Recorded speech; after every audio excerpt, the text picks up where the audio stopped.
Problems. Everything's looking okay so far. When we have minor encoder lag, it's looking all right. Yeah, it's such a pain in the ass. I think I found the problem, though, which wasn't a problem prior, but it's a problem now. I don't know. Let's get it fixed. Let's just hopefully everything is functioning as intended here now. Give me just a second here, everybody. Okay, yeah, it's looking a lot better so far. I've tried a couple things here. Hopefully it's working better. I'm just keeping an eye on my settings here to see, or my stats to see if it's working as intended here. Give me just a moment. I got to get YouTube reset up here. Pain in the ass, I know. Sorry. Give me just a bit. That's looking good. Thumbnail. VODs. There we go. No. Sure. This one. Okay, there we go. We are playing the game of Destiny today. Comment section is enabled. Set this to public. We could run some stupid builds today, sure. Okay. There we go. Okay, that's looking good. Hopefully this is all set up properly. Yeah, okay. This seems to be working better now. I don't think I'm getting difficulties this time. Hopefully Twitch doesn't crash now because I've gone ahead and done a little bit of silliness with the encoder. Hopefully this doesn't give us trouble.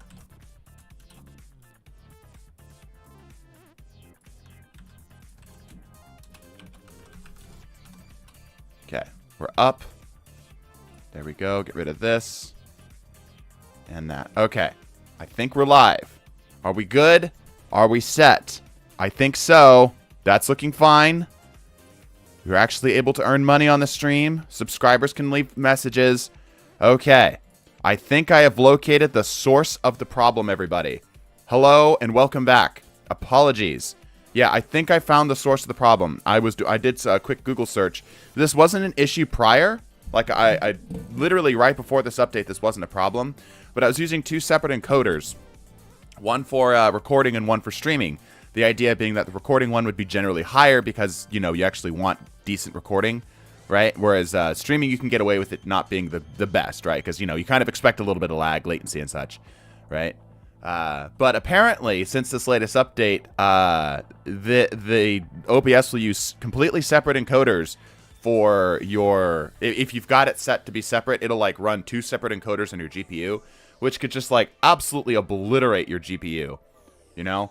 So, anywho, we're good now. I've set it to be fine. I'm hoping Twitch doesn't die, because currently I have it set to a bit rate that is significantly higher than Twitch's recommendations. I'm hoping it just caps it, because I have it set to take into consideration the encoder stuff, the Twitch bitrate recommendations for, you know, all that goodness.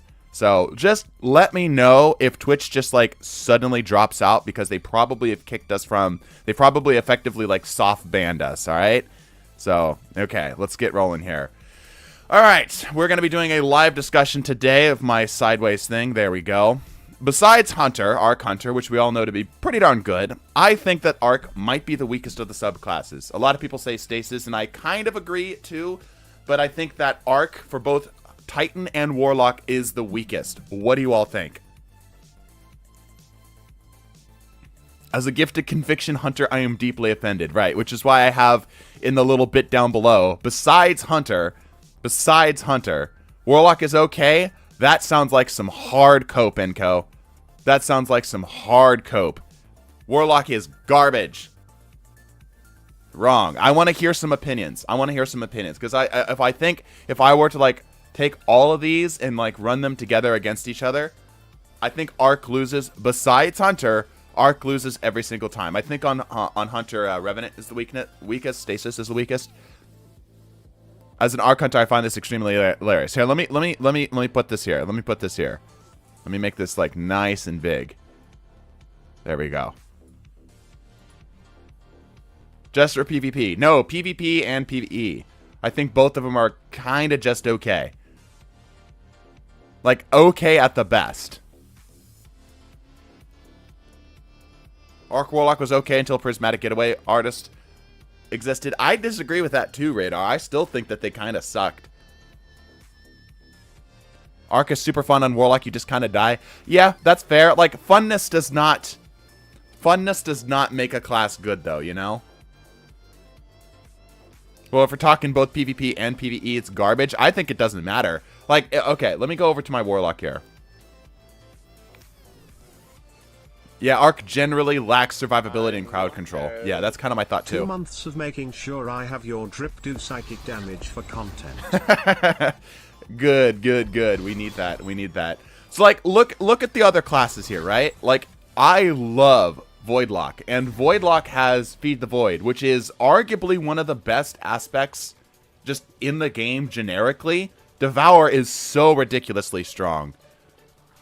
Here, let me get this off the screen now. I need to actually get this down there. There we go. Warlock has Feed the Void, and just like generally both of these aspects here are pretty solid, right? All of them are pretty solid. The supers also pretty good.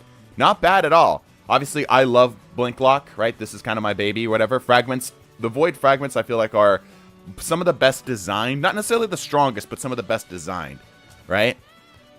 We come over to Solar, which is still a viable option despite Prismatic being ridiculously good. Not just because Well of Radiance is a thing. Song of Flame is good. Daybreak's still not bad. Some of the most juiced grenades in the game. Icarus Dash is fantastic.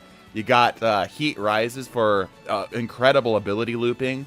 Hellion for just generally keeping Scorch on target. This is arguably weaker than the other ones, right? All very, very solid stuff. Healing grenades are incredible.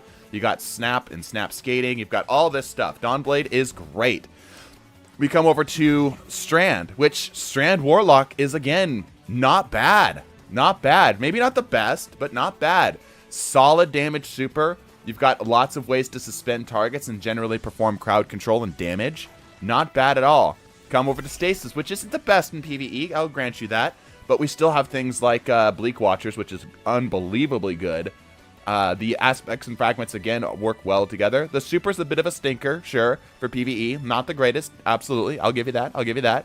But it is the strongest PvP super. Like, besides Storm's Edge, this is the strongest super right here, right? Uvok is actually an insane prismatic bullshit counter. Yeah, it's actually so good. That's actually such a good point. Yeah, anyway. So, Winter's Wrath, really solid. And then we come over to Arc. And then, like, Arc, we have Arc Souls. Which are like, okay. These, it's fine. I'm dealing Arc damage to targets. I guess. You know, that's alright. It's just extra Arc damage. It's not even anything significant. This doesn't, like, massively add overall DPS.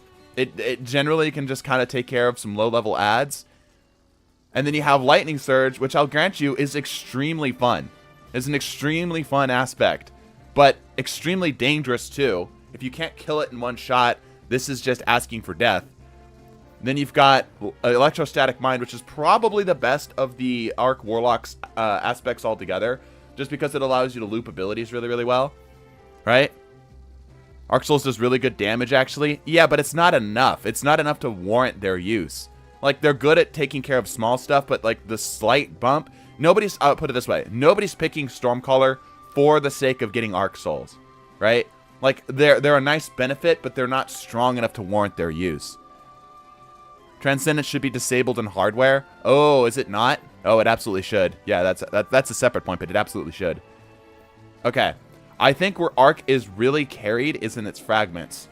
Spark of Resistance is an extremely good fragment. An extremely powerful fragment.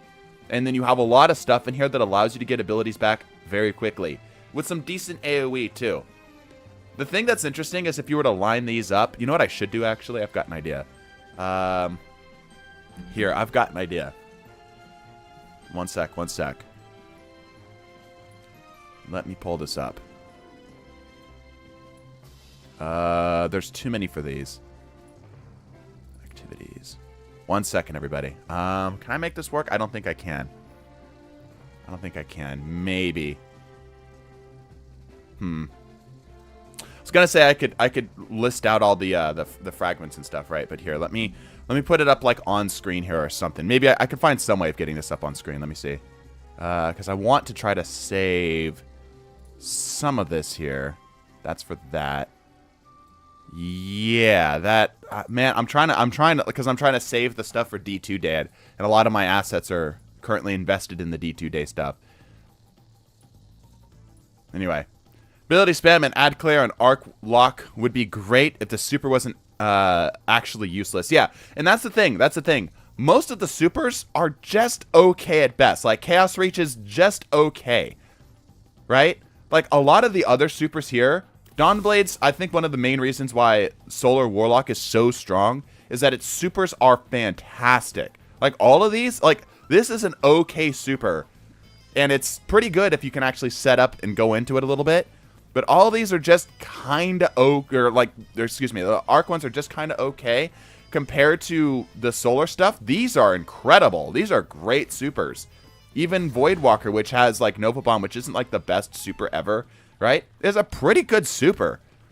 You know what I'm saying? Strand, again, a pretty good super. Like, all of these supers are pretty good. Again, the only one that's kind of just okay here that's, like, not Arc is Shadebinder, which Shadebinder is incredible in PvP. Right? Solar's just OP. That shouldn't be the baseline standard. Well, I kind of disagree with you, but I also understand where you're coming from. Right? I feel like Solar does things I disagree with. I dislike that every other grenade causes Scorch. I would rather it be like Firebolt grenades and Solar grenades and Incendiary grenades be the things that cause Scorch significantly, right? Because then that actually gives some, and then you can like juice the damage on the other things here, right? You can make these deal a shite ton of damage, right? I dislike all of the grenades do that. That's a separate thing. I dislike that all the classes have access to healing in Ember of Empyrean here. Right? I think that Ember of Empyrean should just be Radiant. Like, yeah, I think that the Solars are very strong and probably should be brought down realistically, right? But I still think that they hold a good bar for others to kind of, like, at least get close to, right? You know what I mean? Like, talking about Void again. Void is my favorite element in general, on all the classes. Not just because I love Blinklock, but on all the classes in general. I love the Void subclasses, right? You got Devour, Invisibility, and you've got Overshield. Then you've got Weaken, Suppression, and Volatile, right? A lot of different ways to play the class with a lot of different flavors that you can really bring out. Like this subclass here is a Devour, and, I can't even think of it, Volatile. A Devour, Volatile, Voidlock, which is really cool, right? I really like that, right? And again, these are not bad. I think that these, if Solar on most of the classes are S tier, this is, at minimum, A tier. And I would argue that for all of them, too. Stormcallers and all of the Arc subclasses, I would argue, is, like, C tier. Usable? Sure, it's usable. But the best? Absolutely not. I don't think it can compete with any of the other subclasses in any significant way. Not at all. Not at all. Does that mean that you're, like, bad for using this? No. Not at all. Again, C tier is just okay tier, right? But could they be better? Yeah, absolutely. Absolutely. Not gonna lie, Arc is shit in PvP for Hunter. I kind of agree. It's not, well, I wouldn't say shit. Again, I would say kind of like B tier, C tier. They're not bad. If you get somebody who's good with them, it can be kind of scary. It's not the greatest, though. I think that's just because of difficulty of use. In PvE, you can just go with Chaos Reach. Again, like, Chaos Reach is not that good, though. And the only way to make it good is to do the boots, whatever those things are called, right? So let's break down some of this some more. So we've got the Arc Warlock discussed here, right? This is I want to see. Yeah, Geomax, thank you. I want to see some discussion here. I've been kind of rambling and just talking into the mic here for a second. Let me see some of y'all's thoughts. You might need to repeat them if you've already said them. Of all the classes, Titan Arc is the best. Really? Are you a free-to-play player? I would say that Titan's Strand is just better Titan Arc. All Arc supers have bad damage, yeah. To be fair, Jolt is one of the best debuffs in the game because it's both damage over time and crowd control. Agreed. Agreed. I think Jolt is really good. Using Vesper Radius, it's kind of good. Yeah, and I think that's a good just general point to talk about with all of them. They're all just kind of good. None of them are like, oh yeah, this is amazing. Arc Lock is unique and fun in PvE, but is 100% replaced by Prismatic in PvP. I mean, I would even argue that Arc Lock in PvE is just okay. Just okay. Do we have any Arc Lock mains? We can focus on Warlock here for a second here. Do we have any Arc Lock mains? Not like, oh, I play it every now and then, or I play it like half the time. Like, I mean, like, this is the thing you go to consistently. This is my baby right here. Do we have any of those? Not wrong, the Arc Supers really can't do good damage. Again, barring Hunters. Hunters are pretty good. Arc Lock Supers are by far the worst, yeah. Fallen Sunstar go Burr, okay. Outside of raid challenges, I do not touch Arc. Me, okay, we've got a couple. I'm an Arc Lock main. Tell me why.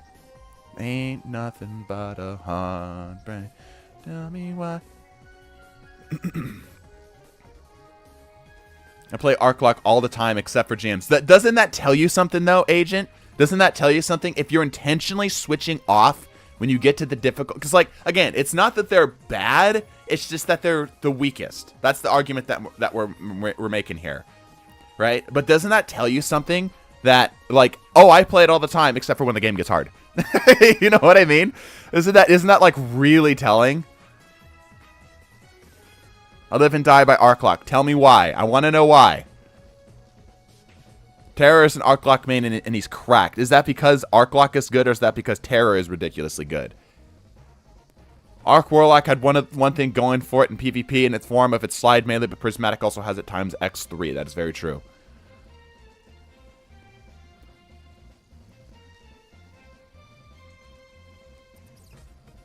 Typically an Arc Lock, and because of the different playstyles in every class, Prismatic is one of the worst things to happen to Destiny. I disagree with that slightly. I think Prismatic can be cool. It's just it went a little too hard. Arc fails because Jolt screws over your combination blow stacks. What most Arc Hunters build. I don't think Arc Hunters are upset about that, though. I main Gathering Storm with Assassins and Liars. Yeah, again, besides Hunters. I think Hunters are in a good spot. I'm going to say that Arc Lock is the most fun way for me to play the game. Fast, high damage, crowd control. And I still do use it to top frag in GMs. Prismatic is just better, though, right? Personally, have fun, then be overpowered. Subtract the hearing discussion of if pure Arc was bad. We're starting with Warlock. Yes, we're starting with Warlock. Assassins and Getaway. Again, we're moving like kind of away from Hunters because I agree that Hunters are really good. Arc Hunters are very solid. You have to rely on killing things before they can kill you, which just can't do well in higher difficulty content. Arc Soul is a 10 out of 10 utility healing damage support. Arc Soul does not supply healing. I don't know that, like, besides the Rift itself, which isn't a benefit of the Arc Soul. That's a benefit of your actual Rift. And I don't know which support it is you're talking about. Let's see here. Silly one about Arc, but my Thunder Crash doing numbers on bosses. Yeah, but you're probably using that with the not Fallen Sunstar. Curse of the Falling Star, right? Synergy with arc weapons and add claims you see in dope it looks, by the way. Okay. I like to use Arc Titan, but, you know, everything shoots you before you can do anything. Yeah, that's fair. Problem with Arc is amplified. It just does nothing. Hard agree. We're going to get there. I'm looking over some discussions here first before we move on to some ways that we can talk about fixing it. Or some, like, breaking down more of the things. Girlfriend plays Arc Lock and enjoys it because she enjoys doing PvE stuff. Plus, she likes the challenge of Arc Lock, right? PvP, you get much ability regen while running. Have Arc Souls up all the time. They can help you win duels easier, okay? Trying to read through these as quickly as I can. There's just a lot of chat right now, you know? He means the Rift. Yeah, I know. Amplified literally just makes noise. Yeah, Amplified is cool in theory. It just doesn't do anything realistically. I kind of write subclasses by the exotics that they have with them. With Arc Warlock, all I can think of is Stag and Getaways. Well, you got that in Geomags, at least in PvE. Which isn't really much to elevate it. The step needs to be in line with Arc. Right. Blind's too limited of a debuff, yeah. Grand Overture is good for DPS on Arc Lock. But Grand Overture is just good for DPS, period. Again, that's not a benefit of Arc, the Arc subclasses. That's just Grand Overture being good. Vesper of Radius. I main Arc. Okay, hold on. PK. I main Arc Lock with Storm Trance too. Wow.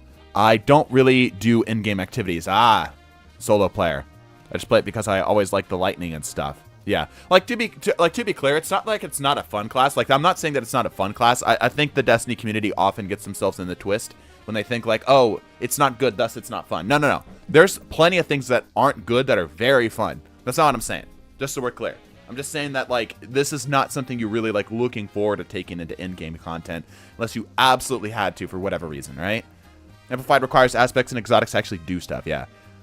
I also think that Bungie are afraid they add more buffs and debuffs because it's really good in PvP. Yeah, you're talking about Arc? I disagree with that. I think the Arc classes are, like, the worst in PvP. All of them, honestly. Even Arc Hunter, which is the best. And maybe Arc Titan. I think they're all just kind of okay at best. Cold Heart is good for Arc Lock because of Ionic Traces. Again, though, it's like we're focusing like the weapon. We're not talking about the Okay, all right. Let me bring up a counterexample. Right? Let me show you some other things that we're talking about here. One of the things I dislike that the conversation is currently going towards is that a lot of people are talking about like, well, I like X exotic with the Arc subclasses, right? Which I understand that you're trying to say like this is a benefit of the class and this is something that this class can use or whatever, right? But like, as a counterpoint. Arc Hunter, in general, like, regardless of exotics, is good. Storm's Edge is the best super in PvP right now. Gathering Storm is really solid for PvE, high-end PvE content. Arc Staff, not great, sure, but it's solid. It does what it needs to do, right? And then you've got, like, the combination blow, Gambler's Dodge setups with, like, Lethal Current and, like, Blow State or whatever, right? Like, the subclass itself is good. The exotics just add on top. See what I'm saying? There's a massive difference between saying that there are exotics that are good on the subclass and saying the subclass is good, the exotics make it even better. You know what I'm saying?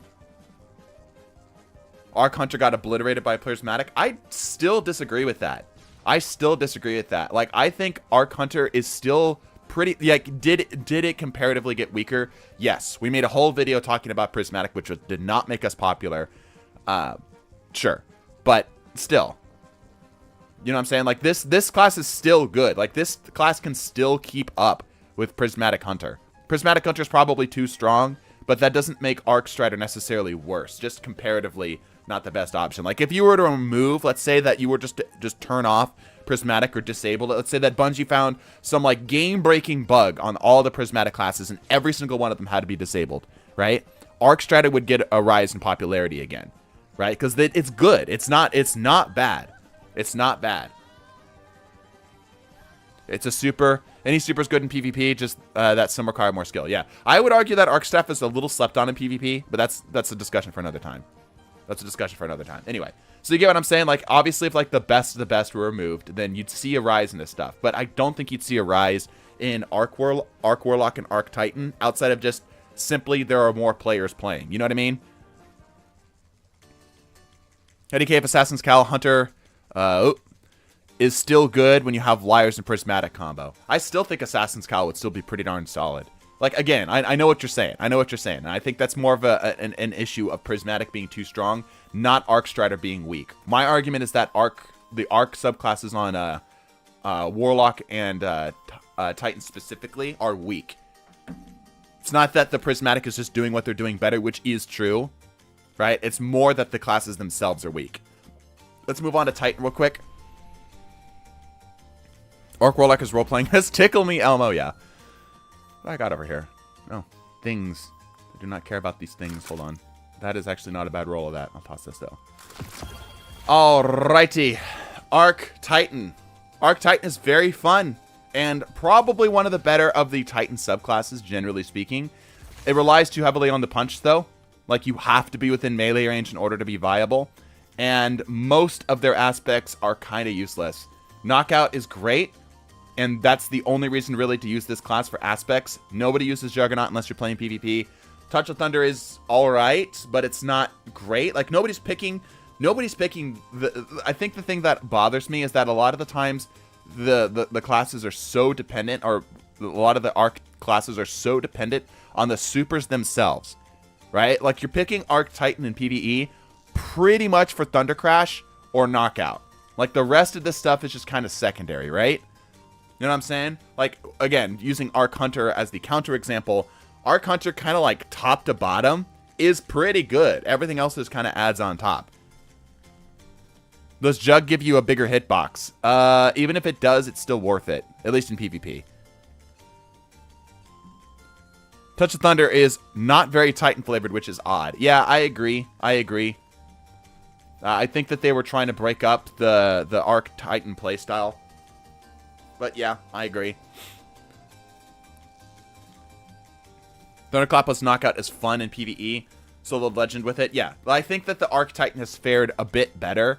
But still, I think that there are just better stuff. Like, I would argue that, not Prismatic Titan, which is true. Berserker Strand Titan is just an upgrade of Arc Titan. Almost in all capacity, right? Like, you want the punch stuff, you Banner of War, right? You want the damage resist stuff, you Into the Fray, right? You want the crowd control, like AoE stuff with blinds, you Drugners, right?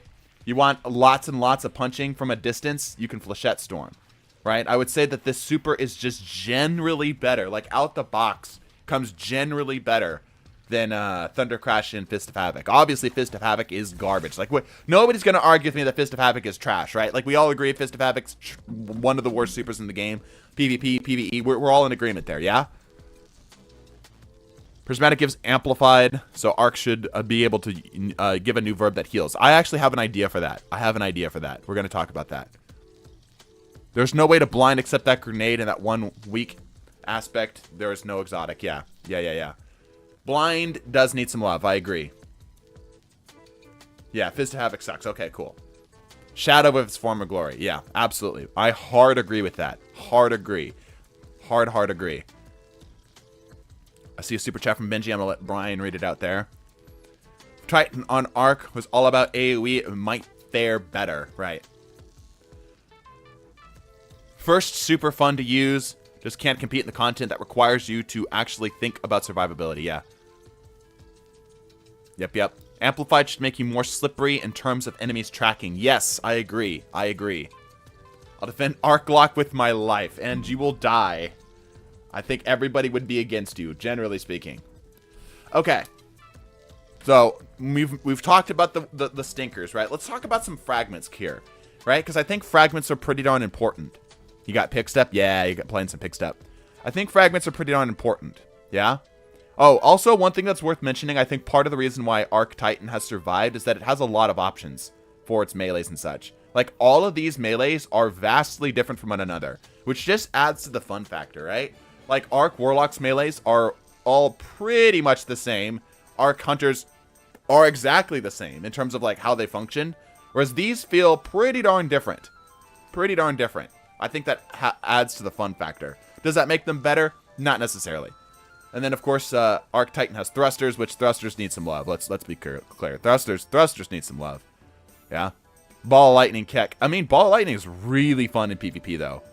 You know? And that's fine. Like, I think it's a good idea. It's good design to have options. Arc Titan used to be my main for aids. Now I would rather play anything else. Touch of Thunder is half the reason Arc Titan sucks. It got all the nades nerfed and has turned it from an ad clear to bad. Yeah, agreed.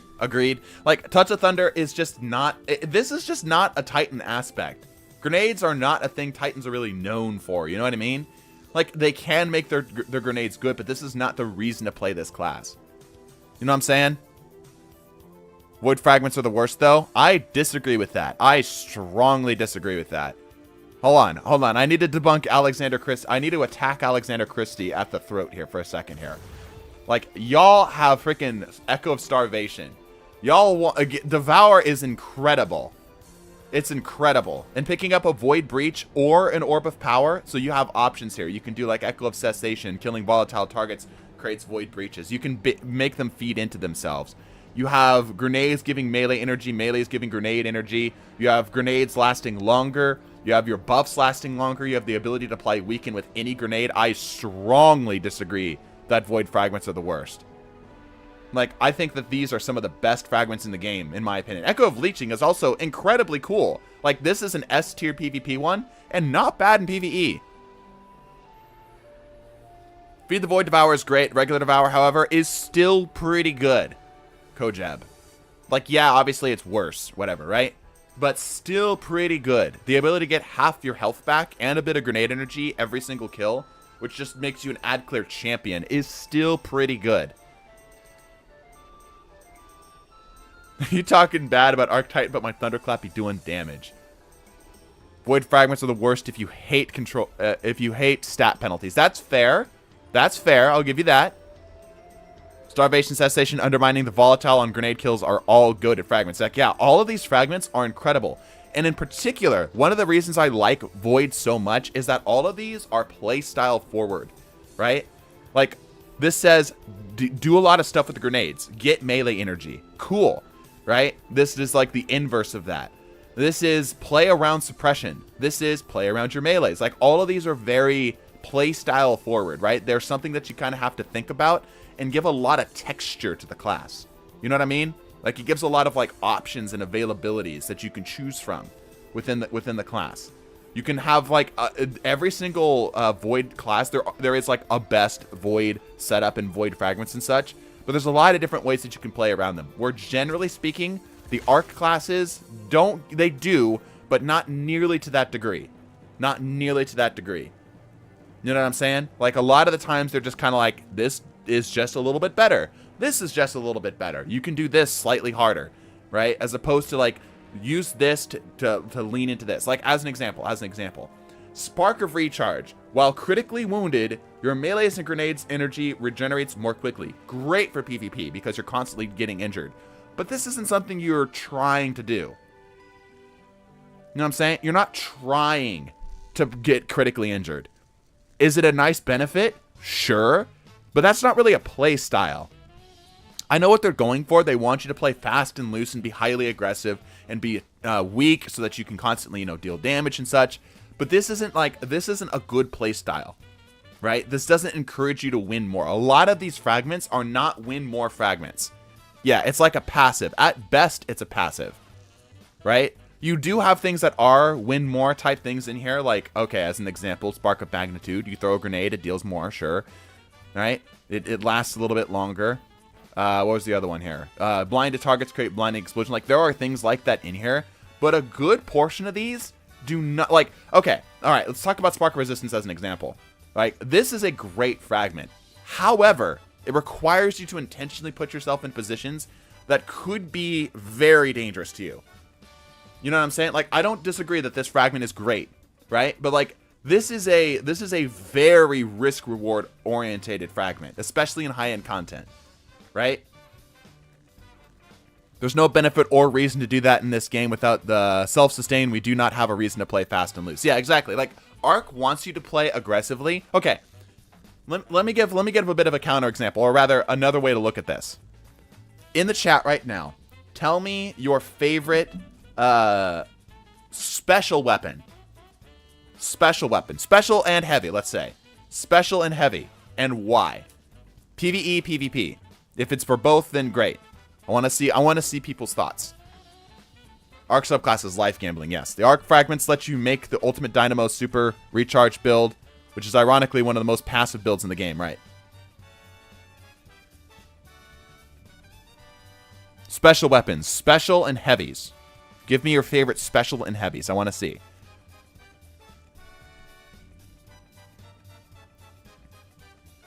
Indebted Kindness. I expect to see a lot of rocket sidearms for PvE. For another fragment slot. Okay, I don't think fragment slots are just the problem. Navigator. Again, specials and heavies. Specials and heavies. Mountaintop. Conditional, cool. Microcosm. Not just for Arc, for anything. No Land Beyond, alright. Heavies, Eager Edge Sword. Found Verdict, cool. Buried Bloodline, Conditional, Dragon's Breath, Defiance of Yasmin Darcy, Thunderlord, Path of Least Resistance, Commemoration, Wastelander. 1,000 voices. Special is not equal energy. Yeah, it does not have to be energy. Special weapons is in it. Takes special ammo. Cartesian. Commemoration. Chill Clip Fusion. Critical Anomaly. Yallarhorn. Grand Overture. Fusion Rifle. Machine Gun. Telesto. Forbearance. Ban the conditional user. Buried Bloodline. The Call. Delicate Tomb. Witherhoard. Arbalest. Riptide. Throne Cleaver. Forbearance. Edge Transit. Okay, cool. Right? Now, how many of you are using shotguns specifically with the Arc class? Just out of curiosity. A lot of, there's like, I'd say about 25% of you were saying shotguns, generally speaking. Nah, using a slug. Nope, nope, I try to. Nope, nope, nope, nope, nope. 1-2 punch shotgun for Arc Hunter. Okay, we've got a couple. There's like a handful of people, right? No. Yes, no. No, no, no. Hell nah. I suck with shotguns, so no. Me personally, I've got one. Yeah. Too risky. Exactly, exactly, exactly.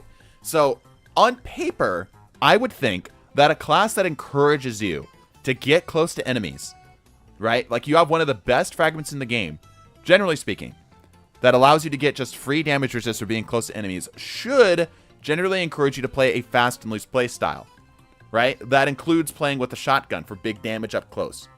Yeah, yeah? That is not what we're seeing in the chat. A vast majority of people are not saying that they're using shotguns, right? They're not using shotguns with their Arc class in PvE. It's too risky is the thing I'm seeing a lot, right? Because you want to be able to approach targets and have options to get out, options to stay alive. Yeah? See what I'm saying? Like, I would imagine that the Arc class in general should encourage you to run alongside with it. Maybe that's just because the Arc classes are bad, but I'm also willing to take a stab and say that the Arc subclasses in general don't do enough to encourage that really risky play style.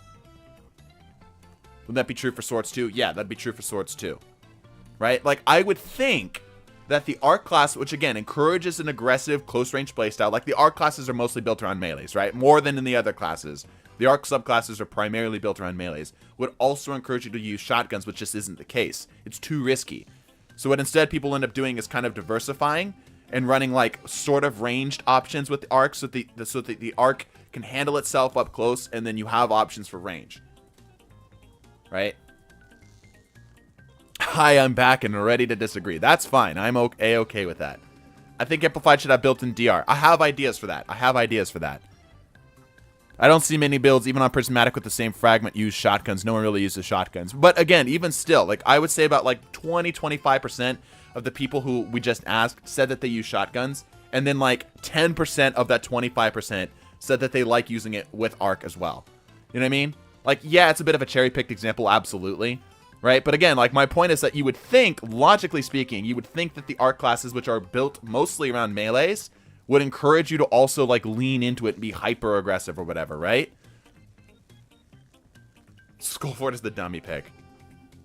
Yeah, so most people are probably using the Arc subclasses primarily for the Volt stuff, Amplified for reload speed and such, yeah? The issue with the Arc, I think, is that there's no gameplay use comparison, compared to the other, scrolling, hold on. Compared to the other elements, so why not give it one to fix it? Artillery, the ability to loops for DPS and AoE ad clear from afar. Sure. No backup plans being a void overshield shotgun is funky. Agreed. Agreed. Artifact is amplified DR right now. Artifact is supposed to be the test bed for new future changes. Agreed. We're going to talk about that. Yep. We're going to talk about that. All right. So, just to reiterate, the problem here for most of the classes, again, not necessarily hunters, is that the supers require too much effort in order to make useful. The fragments, or excuse me, the aspects generally suck, with some of the better ones being just melee forward, but they don't do enough to support a melee focused playstyle. Fragments are often designed not to allow you to win more, but often, like, they don't encourage a playstyle. They encourage you to just simply recover faster. Most of these want you to be in dangerous situations. Like we could make almost a list here, right? This is a very mild buff, all things considered, for just sprinting around. This encourages you to be critically wounded, which kind of sucks, while you're amplified arc explosions. Sweet, we have a playstyle enhancer here. This is encouraging you to play very dangerously. We've got something that kind of is a bit spotty. We have another win more, good to see. We have another win more, good to see. All right, another one here. Again, encourages you to play dangerously. This, can I just say, Spark of Frequency kind of, like, this is ass. I know a lot of people use this, but, like, dude, reload speed, really? Reload speed and stability off of a melee hit. That is not what I want. It's not what I want. Okay. Again, sprinting, which is like, it's fine. It's fine. Dangerously. A slight increase to stuff. We've got an orb generation thing. Cool. Play dangerously. This actively encourages you to take a melee. In what activity are you actively looking to take melees? Finishers make you amplified. Okay, cool. But this is so useless when you have so many other ways of getting amplified. And then we have another kind of playstyle setup, right? Frequency sucks. We run Instinct. Yeah, Instinct at least allows you to get some damage off, right? Blind is very limited on current Titan. Yeah. Okay, so this Arc Titan's Thunder Crash is a good super, but it requires you to play around it. Fist of Havoc is garbage. Thrusters are useless in PvE outside of just having a quick ability thing, which is pretty rare. Then you have things like Thunderclap, which is a lot of fun, but again, you have to really lean into it in order to make it happen. Same with Ballistic Slam. Seismic Strike is slightly better. At least you get some blind off. And the grenades are just all right. Blind here allows you to deal with champions, but it's not great. Skip grenades are kind of terrible. Storm grenades are all right for damage, so are lightning grenades, but the cooldowns on these, like, lightning grenades base cooldown is one of the longest in the game, matching flux grenades, right? Arc bolts are only really usable on the Arc Hunter if you're playing around specifically like Lucky Raspberry or whatnot. Knockout is great. We love Knockout. It's the only like carrier here. Juggernaut is only usable in PvP, and there's no reason to run this in PvE. Touch of Thunder theoretically should help this class play more backline, but it just feels so contrary to everything else. Like Touch of Thunder wants you to play kind of mid-range backline kind of thing, whereas every other aspect wants you to just lean in and play highly aggressively. Cool. Let's go over to Warlock real quick. And then we can examine why Arc Hunter works so well. Yeah?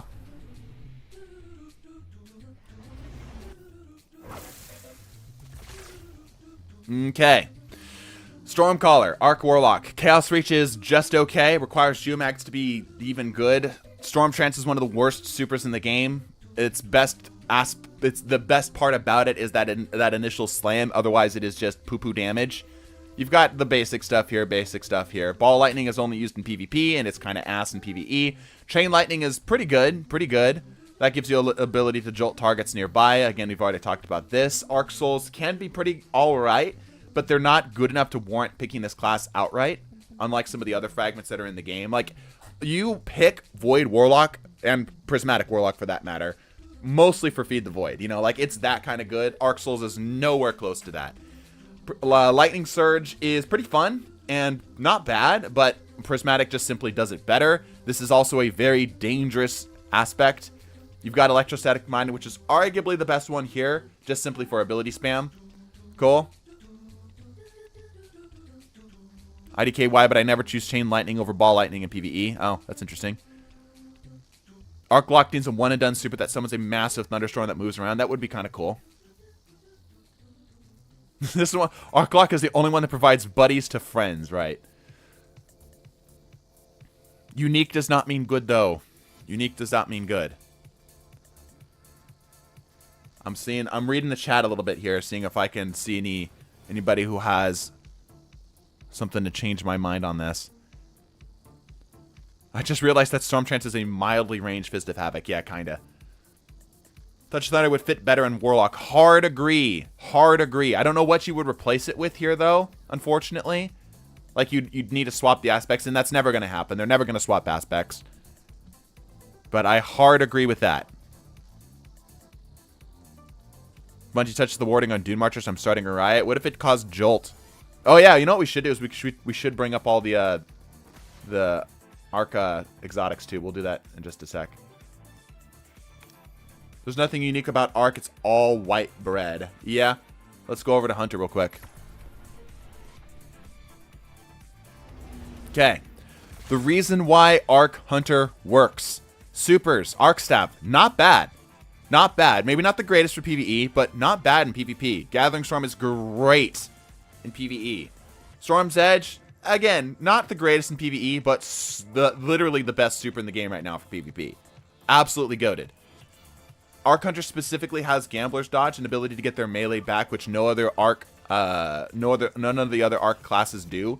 This does wonders for this very melee-orientated class. If Gambler's Dodge didn't exist, Arc Strider would be ass. Like it would be very hard to make this class work, but because Gambler's Dodge exists, not bad. He says while calling it a triple Thunder Crash. Well, I'm talking about for PvE. Arc Staff is the tankiest super in the game. That's true. That's true. RuneScape's Herald. I will let Brian read out your message. Thank you guys so much for the donos. Okay. Combination Blow is amazing. Quick cooldown with feeds perfectly into Gambler's Dodge, allowing you to just these two alone here pretty much enables the entire Arc play style, which is why Prismatic is so good just by having Combination Blow. Right? Again, melee grenades or whatever. Tempest Strike, a good way of getting jolt out on targets for PvE, and not bad in PvP for just raw damage. Good crowd control here. Lethal Current allows you to get jolts on targets and allows you to keep blinding them if so needed. This is a great way of getting increased damage and lunge range and such too. Really solid stuff, which works beautifully with Combination Blow. You have Flow State, which allows you to make your Amplified even better, which Amplified kind of sucks, generally speaking. Oh, I was giving some thought to your talk on nerfing Prismatic, and I came up with a solution that would work and balance everything out. What you got? Just reduce the amount of frags to 4 like other subclasses. That's what I suggested. I suggested exactly that in the video. Just reduce it down so that it doesn't have so much. I don't know why it has so many fragments. Yeah, that's one of the things we talked about, is that one of the reasons why Prismatic is so freaking strong is that it gets so many fragments. I don't know why. But yeah, it's one of the things we talked about in the video.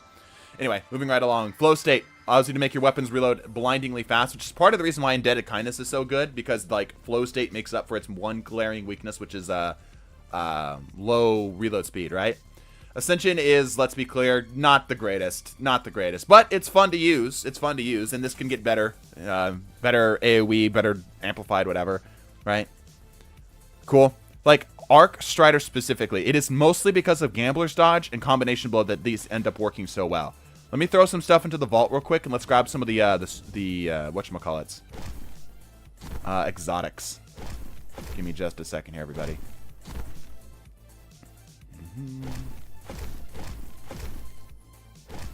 I'm going to grab them for all classes here. This isn't just going to be Hunter.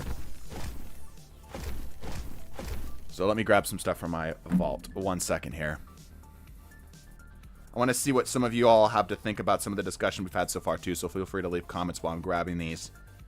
Let's throw Monte Carlo in here. Even though I know it's not explicitly an Arc thing, it's good to mention. Yeah. Uh-huh. Like, Monte Carlo and Melees go hand in hand. We could throw in Conditional Finality, too.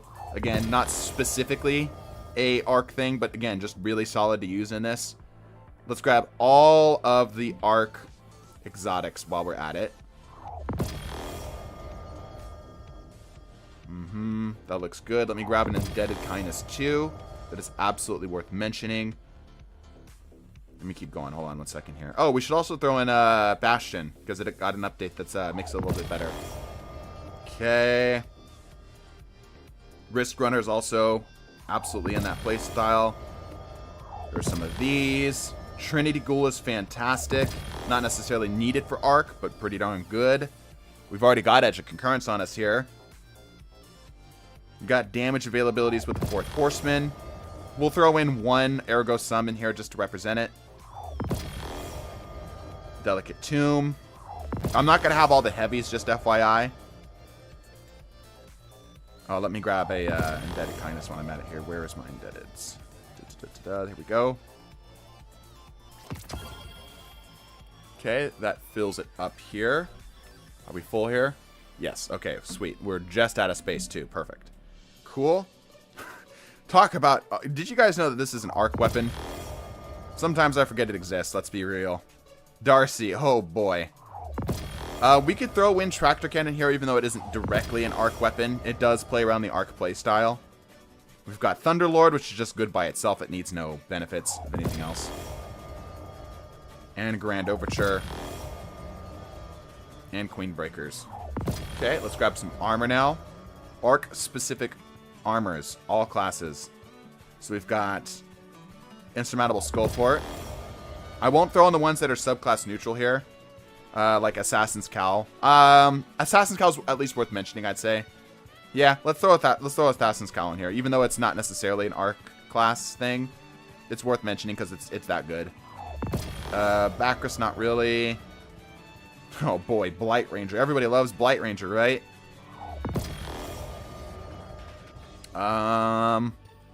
Let's see. We've got Crown of Tempest. Again, I'm going to try to avoid ones that aren't specifically an arc thing. Because, like, I could theoretically throw in Fellwinter's Helm. And I could throw in the Stag in here for Warlocks. But those aren't specific to those classes. Let's see. Titans. Of course, we've got the Thunderclap one. I'm probably missing a few. Let me look at my other characters here. Make sure I'm not missing anything. That's fine. Oh, of course we have to throw these in here. Am I missing anything else in here? No. Okay.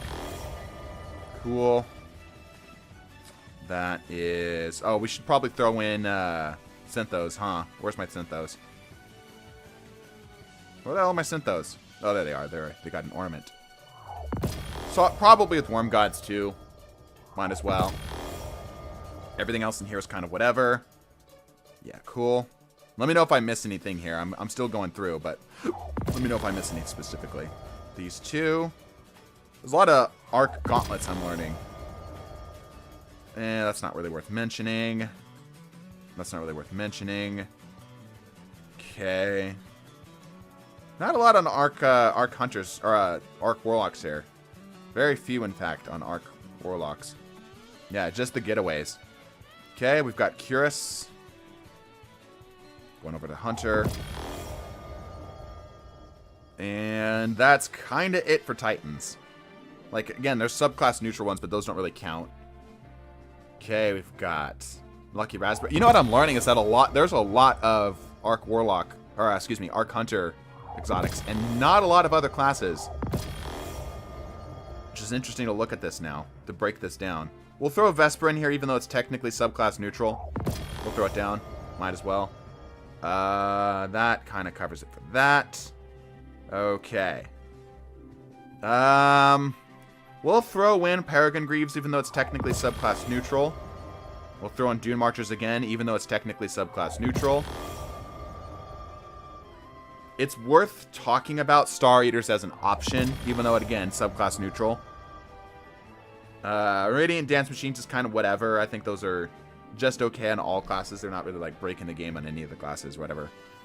Let's see. And then there's Geomags exclusively for Warlocks. And then, of course, you got the exotic class items. Crown. I got Crown, right? Fallen Sunstar. Oh, yes. Fallen Sunstar. Yeah, I got Crown of Tempest. Fallen Sunstar. Good call. Good call. Where is my spiky head? Spiky head. There you are. Good call. Okay, am I missing any? Storm Dancers. Good call. Yep. I forgot that those exist. There it is. Yep. Good call. And am I missing any?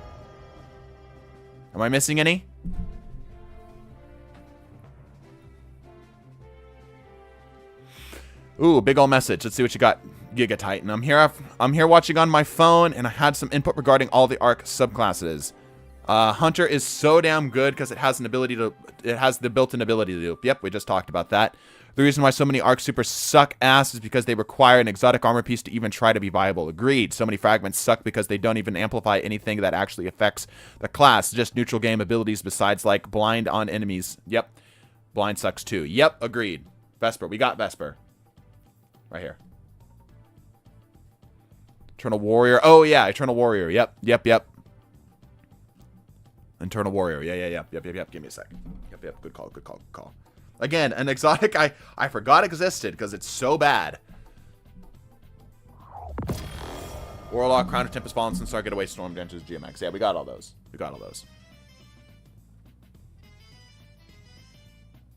Vesper's better than Fallen Sunstar. All right, we're not going there. Let me get rid of all the shinies on these here so they're not sitting there pinging us the whole time with their shininess.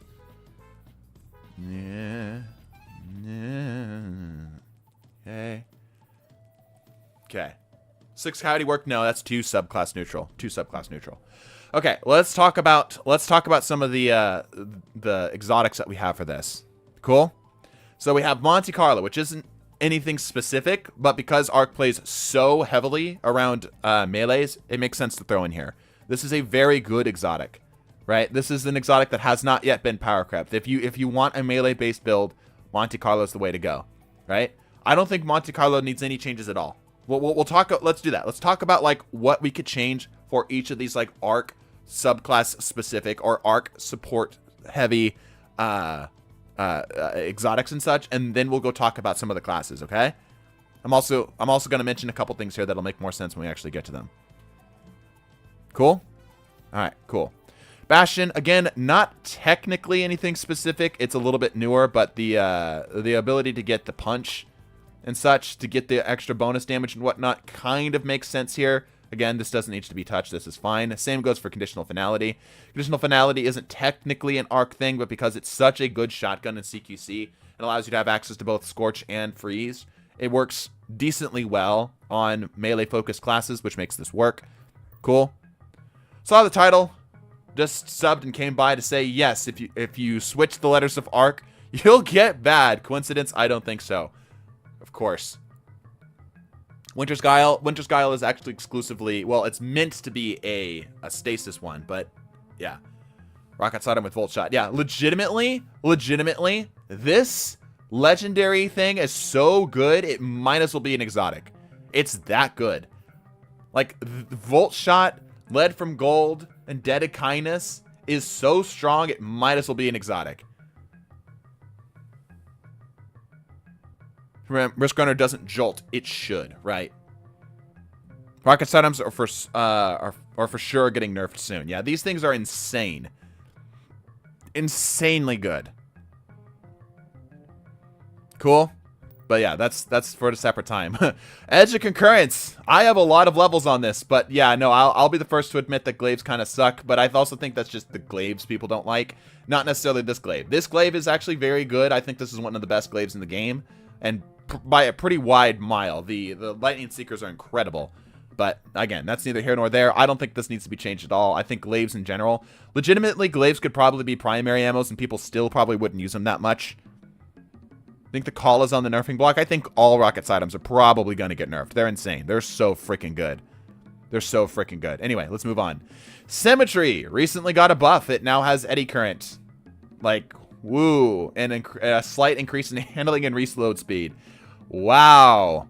Realistically, this could probably do blinding explosions. Like when targets die, they cause a blinding explosion. That would significantly help it out. I think that would make this rifle significantly more viable and user-friendly. Imagine if while you had the Revolutions mode up, getting kills caused that blinding explosion. It would help significantly for crowd control. Symmetry is good in PvP. Trust me, bro. Its frame is bad. 260s are kind of bad without a damage boost. Right? But blinding explosions on kills? Alright. Eddy Current is disabled in most activities right now, so you can't even use it. Oh, right. That's a thing. More damage on jolted targets? Mythoclast Light, isn't it? Yeah. It's that you can do it at any time you want, though. A nerf to Rocket Soddoms would be an auto explosion at a certain distance. I don't think it would really do that much. Terrabun Scout Form, kinda. It's almost Wish Ender-ish. Or, excuse me, Wish Keeper-ish. Now, a really good perk because its reload bonus is massive, but only with Volt Shot, right? It's better. But again, I don't think this is worth enough here. Blinding explosions on kills would probably be a good way to go about it. We talked about Risk Runner.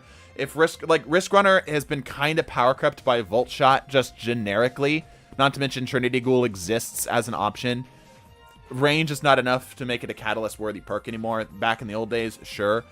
The suggestion we talked about for specifically for the in the prismatic videos, we talked about Risk Runner being able to get its Arc Conductor perk while you are amplified, rather than having to throw a grenade and damage yourself. This would make the Risk Runner significantly better overall.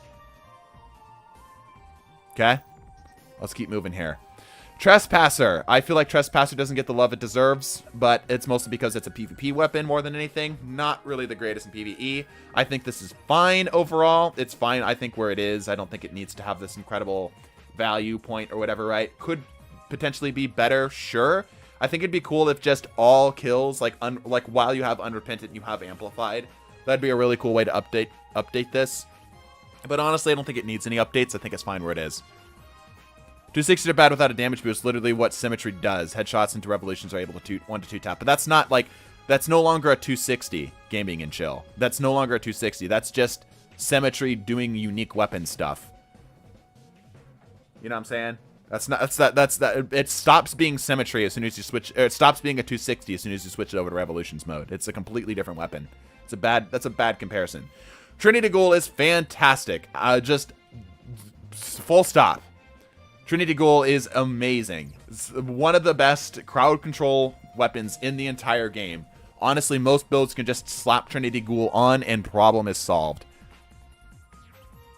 This is PvP discussion. No, this is PvP and PvE. This is ARC subclasses in general. Obviously, Trinity Ghoul in PvP is not the greatest. To give Trespasser Volt Shot. I could see that, but I feel like Trespasser wants to be this run and gun weapon. So I'm saying like amplified after kills, just like after every kill would be a cool way to go about it. Could scale better into higher power content, but yeah, Trinity Ghoul is great. Yeah, Jingleheimer agrees. Trinity Ghoul is great. I don't think this needs to do anything. Like you lower in content, sure, it's a little bit better, whatever. Fourth Horseman isn't really an arc weapon other than that it shoots arc. It is just dump damage in CQC. It does what it needs to do. It still holds its place as being good for damage.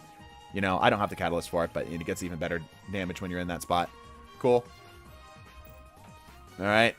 Well, we'll just lightly mention Ergo Sums in here, right? Because that is a sword. It does play around the arc play styles. Ergo Sums aren't technically specifically to arc, but, you know, there's some arc stuff in here.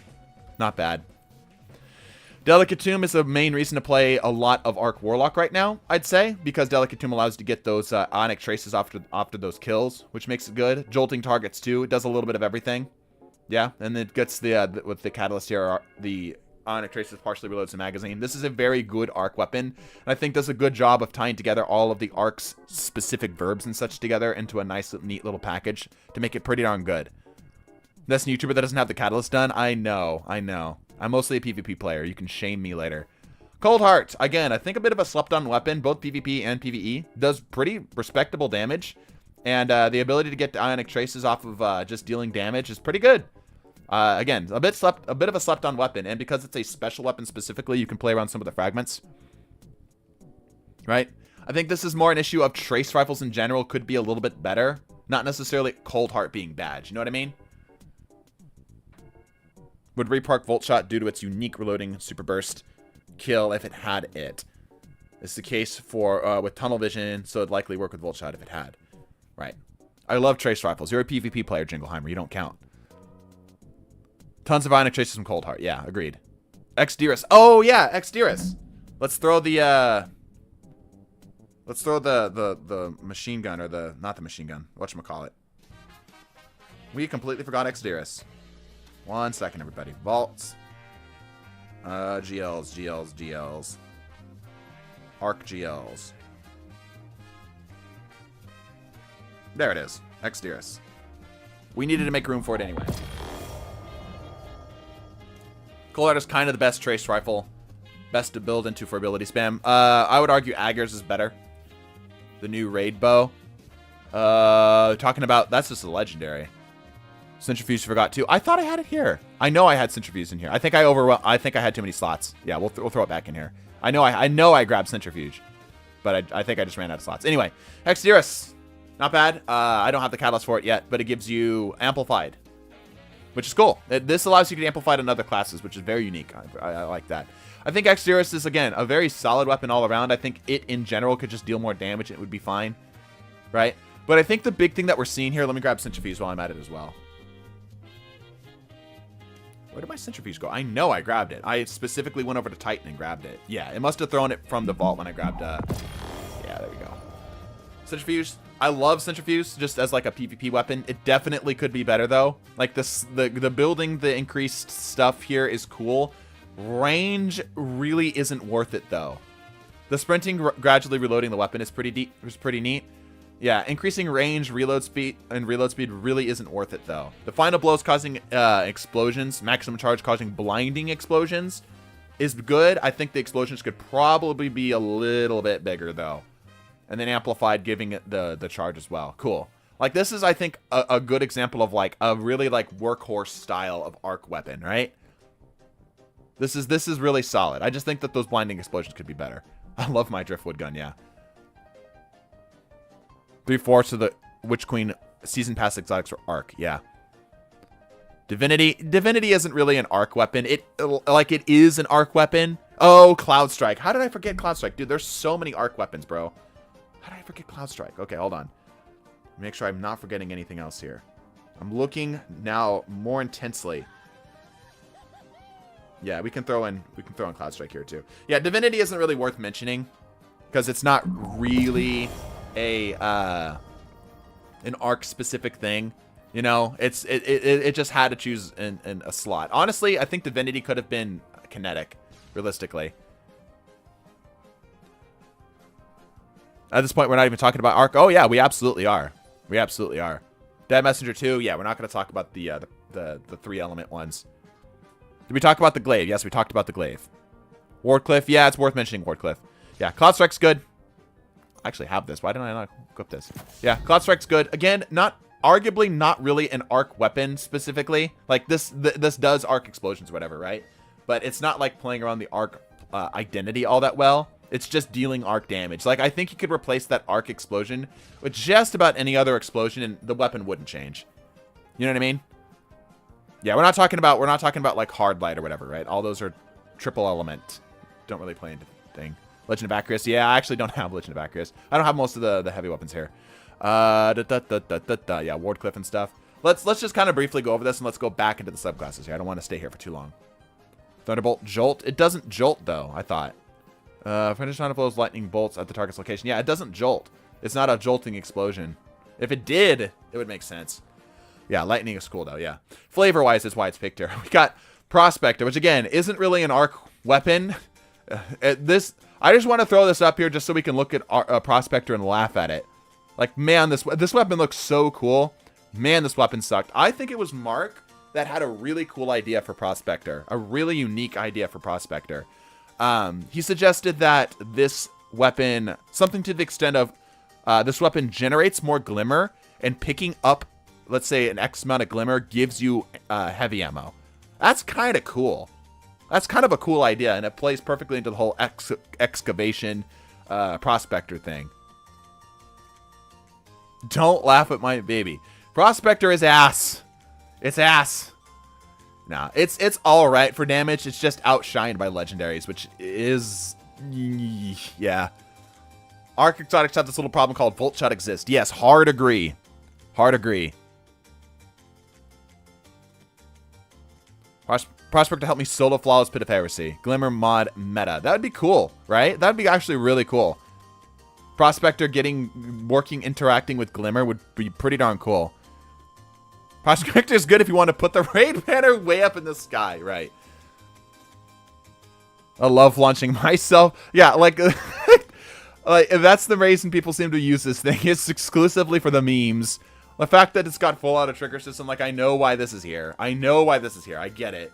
But, like, the fact that it has full auto trigger system and this is now just a setting is pretty bad. Awful for damage at the bonus of pissing off your raid team, right? Okay. Darcy. Wow. Darcy is a weapon. Darcy is a weapon.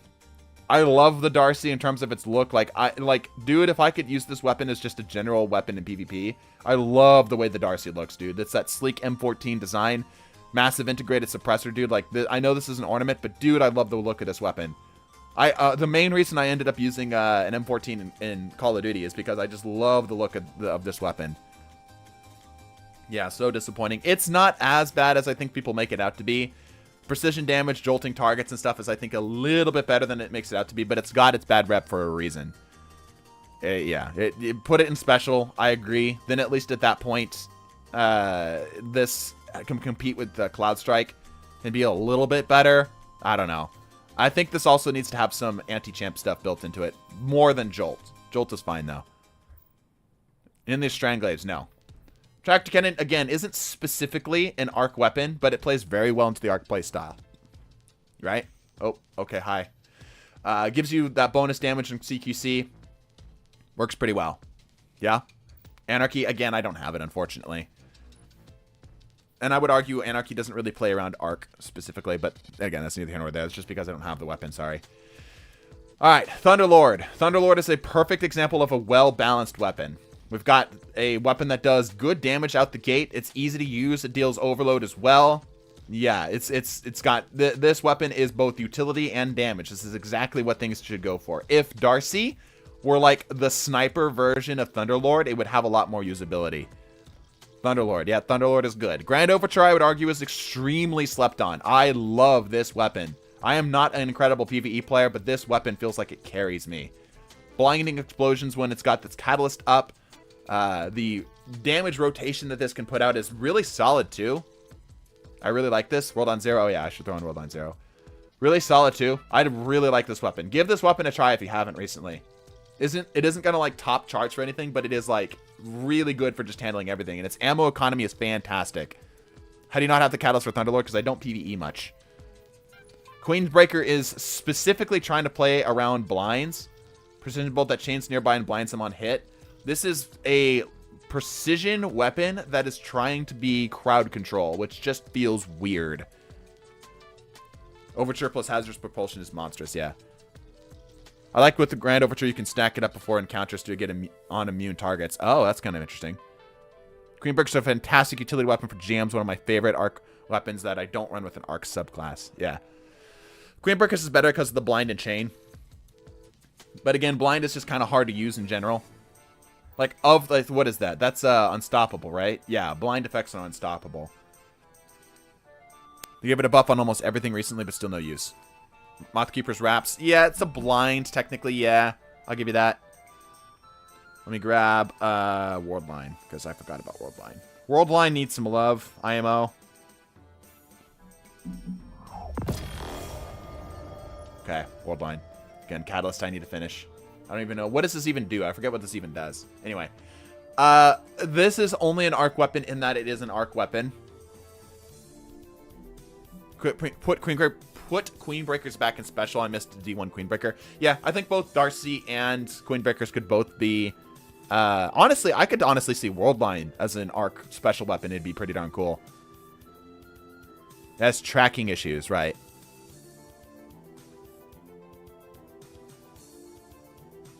What does the Catalyst even do? I don't even know.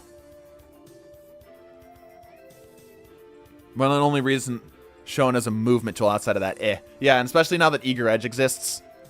Decreases charge time. Ah, charge faster. Okay, that's alright. Doing a tier maker with viewers' thoughts. Yes, I have. Oh, actually, we've done a video exclusively doing that. Also, Darcy has its ups and downs, mostly downs, yes. Perk activates faster, right, yeah. This is just like... If this were a legendary weapon, like this almost feels just like a frame of sword. It is like a vortex frame sword with Eager Edge, right? It just doesn't really compete. If these maybe did like blinding explosions or something, if these, I don't know, man. I don't know. Maybe if while holding it, gave you some kind of buff. Double spin to win. Yeah, anime frame. It's cool as fuck. Let's be clear. World Line Zero is cool as fuck, but cool does not win you games. So it feels like a year one exotic or a modern day legendary frame. Yeah, exactly. Hard agree, Pixpete. Hard agree. This feels like this could be a legendary frame nowadays. Back in the day, exotic, absolutely. But nowadays, kind of feels like a legendary frame. Yeah, Arc Guillotine, basically. Alright, let's talk about some exotics. Insurmountable Skull Fort is great, assuming you are not going into high-end content. Right? Because Arc Melee, this is the Titan Exotic. Arc Melee ability triggers health regeneration and stores melee energy. Full restore on melee energy if you get enough targets with it. Or full if you get one PvP kill. Cool, but just not worth it in high-end content. Too risky. Makes the Thunderclap Exotic worse. Exotic slot is just too heavy. Our heavy slot's too competitive for Darcy, yeah. So, Insurmountable Skull Fort. I don't think you can update this, realistically. I think that this is just fine as is. It has its niche. It serves its niche well. It's just hard to justify its use. The only thing I could see for this is, like, when you get arc melee kills, it increases your weapon's damage or something like that. Yeah, only go to low-end PvE. Unless you're spooky, then it's gold everywhere, right? Skullfort keeps getting indirect nerfs via shoulder charge, constant nerfs, and Thunderclaps is just better at the point of contact. Yep, agreed. Yeah. I have an idea here. I want to put a pin in this here. I have an idea for how something that can happen for this. For just arc reworks in general. In fact, a lot of these are probably going to be in the same category. Yeah, too risky. I find the arc melee is doing too little damage. Yeah. Like, you can't increase the melee's damage because then that steps on the toes of some of the other exotics. Some of the melee-focused exotics. But I think if this played specifically around arc verbs, you know, like maybe like guarantee giving you amplified or causing melee kills to cause a jolting, or your next melees to cause jolt, something like that, maybe. Maybe just giving your arc weapons bonus damage, something like that, maybe could be useful. Assassin's Cowl isn't technically an arc thing, but it works so well on Arc Hunter that it might as well be in here. Again, Arc Hunter being so heavily focused around melees, it makes sense to throw it in here. Empowered melee kills already give amplified, though. Right, but the thought is, Sebastian... I pronounced that wrong. The thought is with Insurmountable Skull Fort is that if this was effectively knock out the helmet, you could run Touch of Thunder and Juggernaut. See what I'm saying? Like, you could completely remove the knockout fragment and give you that. You know what I'm saying? Blight Ranger. We've talked about this. Blight Ranger sucks. Like, there's like a handful of encounters where Blight Ranger is kind of funny. I would like this to be the Astrocyte verse for hunters. Increase blink stuff and then do this thing as well. When you blink, it causes a jolting explosion near your blink destination, causing targets to be jolted. Right? Think of it like Spark of Instinct, wherever you blink. Now we're talking. Now we're talking. I'm actually interested in Blight Ranger now.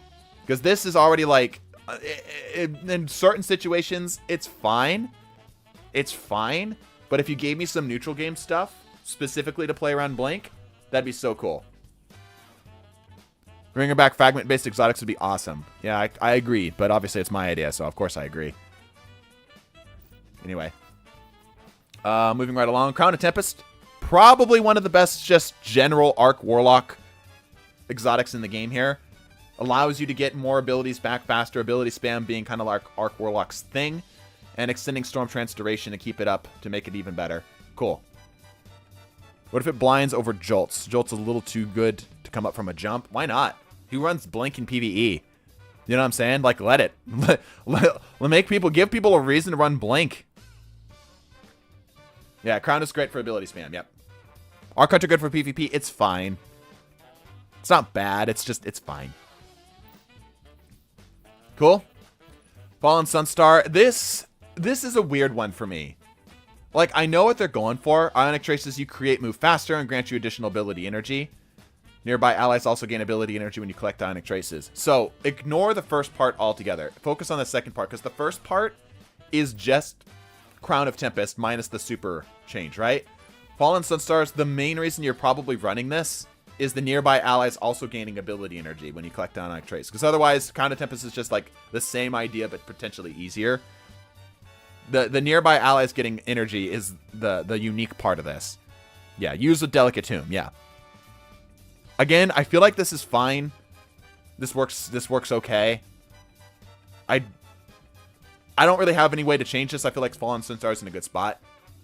It's 25% ability per trace. Sunstar's just slightly worse crown, but support your team. Kinda, yeah. Fallen Sunstar's energy is regen is better, but IDK. Yeah, but it also gives, you have to do it less frequently. Whereas Crown of Tempest is just like all arc ability kills, no matter what, like period.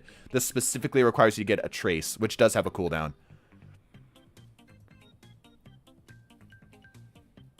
Cool.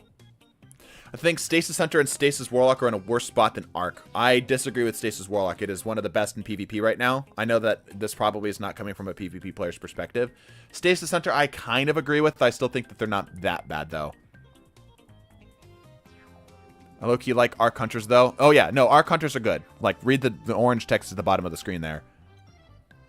Unless you run Cold Heart. It says FU, the trace cooldown. Right, true. Cool. And then we have Eternal Warrior. On top of looking like handsome Squidward and just... I dislike the way this exotic looks. It's... Ugh. Ugh. The ornament does not do it much better, and I don't even have it. Ugh. In theory... Final arc weapon, final blows grant an escalating damage bonus with arc weapons and an overshield when activating Fist of Havoc. The problem is you're having to use Fist of Havoc to see it's at its best, right? Like which is one of the worst supers in the game. It's the best way to get it is you have to use one of the worst supers in the game, and the bonus isn't worth it. It's just not worth it to run one of the worst supers in the game. If this worked with both T-Crash and Fist of Havoc, I could see it working. I'd honestly like to see Eternal Warrior make Fist of Havoc better, outside of just gaining an additional overshield. Like, kills grant escalating bonus damage to your super, or maybe your supers benefit from arc surges, and then have the rest of it tie in there. Eternal Warrior still has a different loom on female titans. Yeah, it has a different look. Yeah, it's kind of cool, huh? Replace it with a more generalized Galvanized perk. Yes, we're going to talk about Galvanized. I think you remember our discussion from last time. Quick play, exotic, yeah. Regen super energy based on kills after the super ends, like Fist of Havoc specific Galanor. Yeah, I could see that. Like, one of the things I really liked as an idea for Eternal Warrior, which is completely different than the current design for this, so it'd probably be a different exotic, is that kills grant an increase in super cooldown, like just generically, right? And that duration increase lasts until you use your super or die. Meaning that if you stay alive and continue to get like arc weapon kills, you'll continue to generate faster and faster and faster, like up to a cap, super energy regen until you die. So theoretically, you could get a bunch of kills and then like wait a little while, or maybe give it like a really long charge time, or whatever, like 30 seconds, like plenty of time, right? Encouraging you to stay alive. Again, that's completely different than what it is right now. Right now, I'd like it to just make Fist of Havoc better. But Fist of Havoc itself also needs a buff. Yeah, increase super regen from arc weapon kills. Yeah, but like it continues to increase your super regen for a long time afterwards. Like imagine 30 seconds. And it stacks up to 5x times. Cool? Cool. Alright, Point of Contact Cannon Brace. This is the more competitively viable insurmountable Skull Fort. Right? With Thunderclap specifically. Jolted targets, amplified, cool. Like this started off being kind of ass. It is significantly better now. Point of Contact is significantly better. I think that Thunderclap in general should probably be a little bit stronger, but Point of Contact does plenty of stuff. They're released horribly, then got buffed now, and it's a fan favorite. Yeah, my favorite Arc Titan exotic. Yep, cool. Getaway Artist is the main reason to be using Prismatic Warlock right now. It's like it is that good. It is so freaking good, right? The ability to generate both this is a prismatic thing, but the ability to generate both a stasis turret and an arc buddy and amplified all at once is incredible. I don't think that this needs to be changed at all. I think this does exactly what it needs to do. Yeah. The guy you told Skullfort not to worry about, yeah. Synthos is technically non-subclass specific, but again, Arc is so melee focused that it works as mentioning here. That's just a general thing. Again, these are very good in certain situations. You know, this gives bonus damage and such. No reason to touch it. Form God Crest, a similar story. A little less used than the Synthos for Arc, I think. I think this is more of like a Solar Titan thing. But again, not bad. Moving on. Liar's Handshake. If this didn't exist as the option on the exotic class items, you would see this used a lot more. Still a very good option. Maybe not the best, but just solid damage output. The Arc Titan, the only subclass with 3 melee options? No, I don't think. Maybe, I don't know. Shinobu's Vow, I really think that this should have built-in Jolt. Just your skip grenades cause jolts. That frees up the fragment slot. Makes it more usable to run this thing. Like, these should be better in theory. Arc really isn't the class for grenades, you know, which just makes this awkward. Yeah, Lyris is probably the strongest Solar Hunter exotic. Yeah, true. Cool. Solar Hunter has 4. Yeah, talking about that stuff. Cool. Moving right along. Gifted Conviction. I already have it here. New exotic. Works really well. Nothing to talk about here. It makes Ascension and Tempest Strike, both of which are just kind of okay in PvE, significantly better. Right? The jolting nearby targets to get the damage resistance is very nice. This is a very good exotic. Well-designed exotic. Works well to play that aggressive playstyle in a way that doesn't encourage you to do something stupid. Right? Like this is playing aggressively done right. You don't have to be on the losing foot in order to get the value out of this. Right? Good exotic. Curse of the Falling Star, realistically, this is only arc flavored because it's tied to the arc super, but this is just bonus damage on your arc super. Right? That's the only thing that's got going for it, really. But this honestly should be tied into how Thunder Crash works generically, and then Fallen Sunstar should probably be the Galanor, the Shards of Galanor of exotics. Or like the Skull of Direhawk Kamkara of T-Crash. Nobody should make more Skipnade bolts, Skipnade kills. Oh, that's not a bad idea. Yeah, it's a swap before DPS phase exotic, yeah. If this thing gave more super energy off of T-Crash kills, on top of doing what it's already doing, or just tied its current use into T-Crash generically, and then this added the Shards of Galanor thing, this would be significantly better. Star Raiders, but worse? Yeah, a lot of things are worse than Star Raiders. I think that's the problem with Star Raiders being too good. Also, I'd love to see this work with the Ballistic Slam. Imagine if this also worked with Ballistic Slam. That'd be pretty darn cool. Also give some subclass neutral ideas, right? Lucky Raspberry, again, man. Increase the chaining capabilities so arc grenades, damaging your targets with jolt lightning strikes. Increase damaging individual lightning strikes, collecting ionic traces, both grant additional arc bolt energy. Arc bolt grenades stun overload champions and delay their health regenerations. Again, I feel like this should just allow your arc grenades to jolt targets generically. Yeah, arc bolt sucks. Exactly. Falling Star ought to do increased damage on collateral kills en route to target, considering how difficult it can be. I think that might be too difficult, though. True Grenade exotics for hunters. Yeah. Yeah, Titan's got Touch of Thunder. Well, I mean, that's kind of how it works, though, right? Like, you think of the double exotics. Like, you got Colossal Kamkara, Armamentarium, and Six Coyote, right? Colossal Kamkara, that's a melee exotic, which makes more sense on Titan. Like, that's kind of how it works. They're trying to pull away from and give more options to other stuff. But yeah, Lucky Raspberry, kind of poo-poo. If the Arc Bolts got generic Jolt on hits, this would help. Arc Bolts seem to tune up for less than Raspberry does. That's a very valid point. Raijus.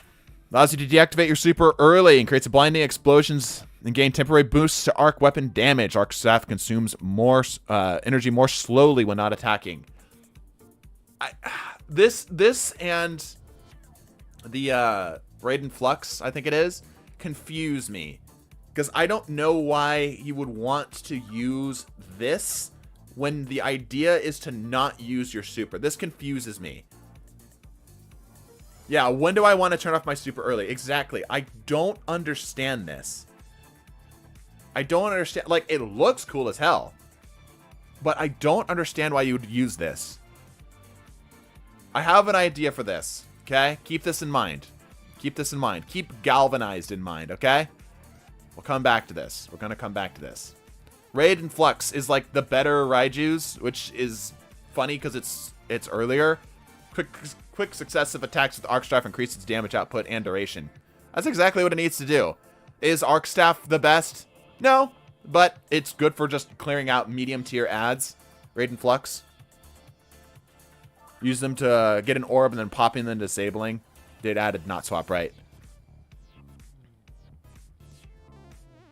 But Blight Ranger need to be combined and still get a buff right. Relic of Chaos Reach era. Your second super is more valuable than your first, right? Raiden lets staff actually fight other supers? Nah, it can already do that. You don't need it. Make Raijus return 100% of the super energy you had when you turned it off.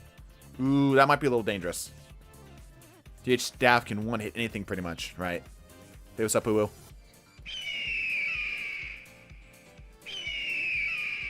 What about Lucky Raspberry? We talked about it. It sucks, but I think it's still funny. It is funny. We talked about it. Basically, Arc Bolt needs to be tuned up. I think that if Lucky Raspberry either gave you 2 charges or made it jolt by default, it would help out significantly.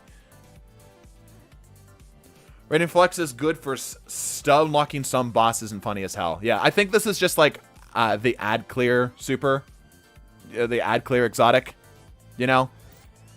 Anywho. Vesper of Radius again, not technically subclass specific. Hey, thanks for the sub, man. But anywho, Rift's periodic release arc shockwaves. Final blows with these shockwaves create an arc explosion. While an arc super is equipped, the shockwaves and subsequent explosions blind nearby targets. Rift energy recharges faster when you're surrounded by targets. This does a lot, and it does it pretty darn well.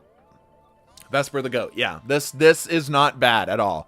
This is not bad at all. It started off really bad, but it's significantly better now. Significantly better now. Yeah?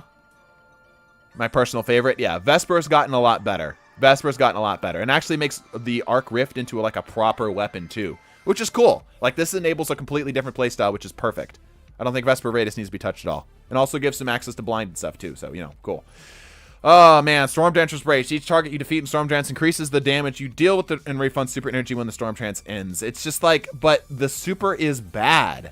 And even though this on paper should be incredible, this is both Raiju's, excuse me, not Raiju's, Galanor, Shards of Galanor, plus the increase in damage while the super's active. Like, this should be an incredible super, or an incredible exotic, and it's just bad. It's just because the super is so ass. I think by default, this doesn't need any massive changes. It's just that Storm Trance is so bad right now.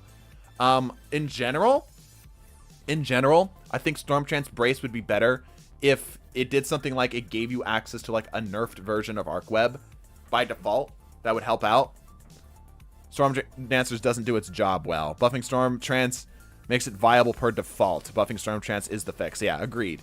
As soon as Storm Trance gets better, this gets better. This is not a bad exotic on paper. It's just that the exotic it's using right now is just so bad. Rolex need a new Arc Super, honestly. Agreed. We'll talk about that.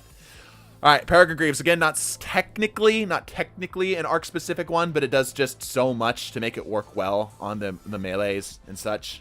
So, cool. I don't think we need to touch on these very much. Leave them as is. This is just here for posterity reasons. Cool. Moving right along. Dune Marchers should cause jolt. I do not know why they do not. It's confusing to me. Why don't these jolt? Why? I don't understand. Let these cause jolt. Peregrine's is better on Void. Yeah, just because of damage, though. But, like, why? Alright, moving on. Starter Scales, again, not technically an Arc-specific one, but it just works so well with, like, the Gathering Storm or whatever, right? You can just collect a bunch of stuff, throw it down. Worth mentioning here is just as an offhanded pick. Geomags. I think the Geomag's base utility should probably be tied into the Chaos Reach. I think that what this should do specifically is collecting Ionic Traces grants you energy for Chaos Reach. That should be how it works. Like, the damaging targets with Chaos Reach extends duration should be its base effect by default, and collecting Ionic Traces giving you even more energy would be the better way to go about it. We talk about ACDs. That's a good point. We didn't mention ACDs. That's a good point. MK44s. Yeah, I thought about throwing in MK44s. That's fair. I guess I could talk about them here. We could mention them. ACDs. One sec. Titan. I already have them equipped. That's why I didn't see them. Hunter. Let's talk about MK44s while we're here. And stand asides. Okay, that's everything, right? Okay, cool. It's also like Antaeus wards arguably could be thrown in here too. Let's start with MK44s. Grants an overshield while you're sprinting at full health. Seismic Strike, Hammer Strike, or Shield Bash equipped uncharged. Hits with these melee's ability grants a portion of your melee energy. Here's the problem. The hits with your abilities grant recharge a portion of your melee energy. It's primarily the reason you use this. Granting an overshield is like fine or whatever, but that's not really why you want these, right? Nowadays, if you want the ability regen, Peregrine's does this better with bonus damage. Mini bosses, tormentors, or champions with their shoulder charge refunds your melee energy fully. Provides a small benefit to the airborne effectiveness stat of all weapons. This is just worse Peregrine Greaves, right? MK44s are just worse Peregrine Greaves.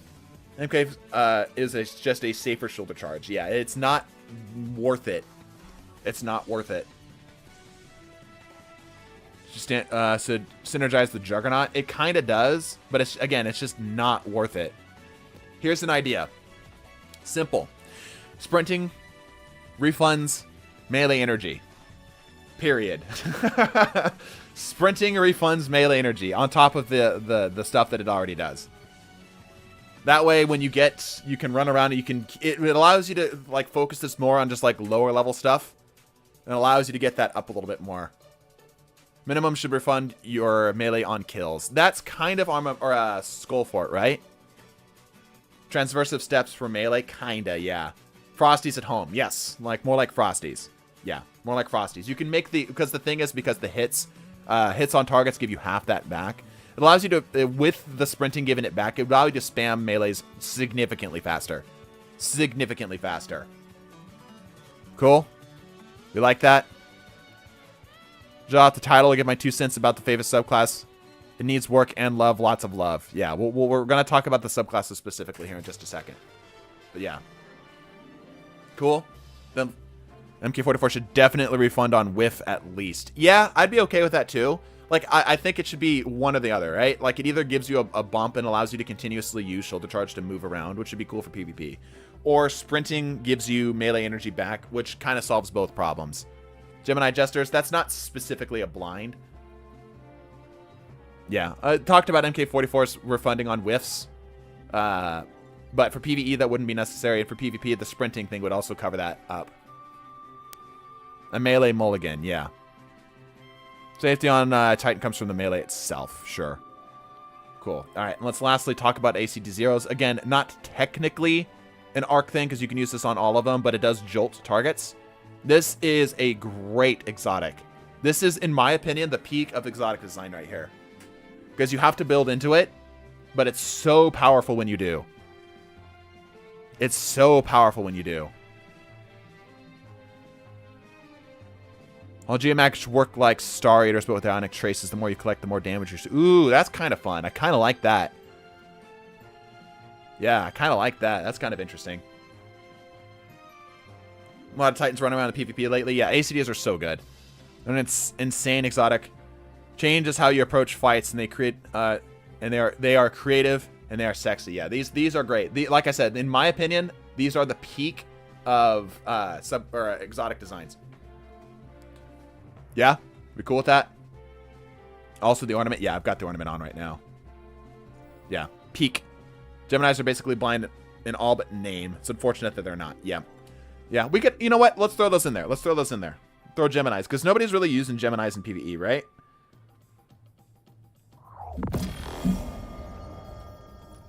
Yeah, if this was specifically an arc blind, this would help tremendously. Tremendously, this would help. But yeah, let's throw Geminis in here. Let's throw Geminis in here. UCD Zero Ornament looking so sexy, right? All right, let's from the top. Good, good, good. I think glaives in general need to be buffed. While amplified, you have its exotic perk active. Kills grant amplified, just right out the gate. Really good, good, fine, good. Trace rifles need to be better. Fine, insane. Interactions with Glimmer. Gives you more glimmers on kills. Picking up Glimmer fills a bar. Getting enough of that bar grants you ammo. Darcy should be special. Tractor Cannon's good, even though it's not technically arc. Thunderlord is good. Grand Overture is fantastic. Queen Breaker should probably be special. Worldline Zero is literally a legendary at this point in terms of how it operates, and it should get some kind of buff, probably damage. I think just a straight damage increase would be better. Cool? Moving right along. Make this basically knockout, but the helmet, so that you can free up that slot. Assassin's Cowl is incredible. Blinking causes jolt to nearby targets, makes this more usable neutral. Fine. Sunstar is just like Crown of Tempest, but similar. Both of these are realistically fine. Eternal Warrior increases damage on Fist of Havoc kills, and while you've got the Fist of Havoc up, and extends its duration. Point of Contact is good. Getaways are fantastic. Syntho's good. Worm God's good. Liar's good. Shinobu's Vow should probably cause just jolt out the get-go, or maybe dealing damage with grenades or something causes you to get amplified. Something along those lines probably would be a lot better. Fantastic exotic. Good. Curse of the Falling Star's base increase in damage should just be tied to T-Crash explicitly, whereas the Curse of the Falling Star itself should be moved into granting super energy off of kills. Lucky Raspberry should cause Jolt by default, making it significantly better. Also frees up the fragment slot. Raiju's Harness. What did we end up discussing with Raiju's Harness? Like, what? How do you fix Raiju's Harness? I legitimately don't know. Any ideas?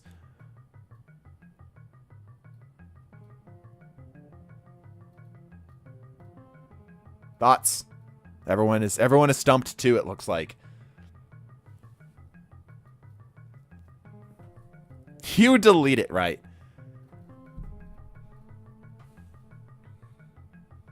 Instead of deactivate for blind explosion, just cause one when you do the slam. Oh, there you go.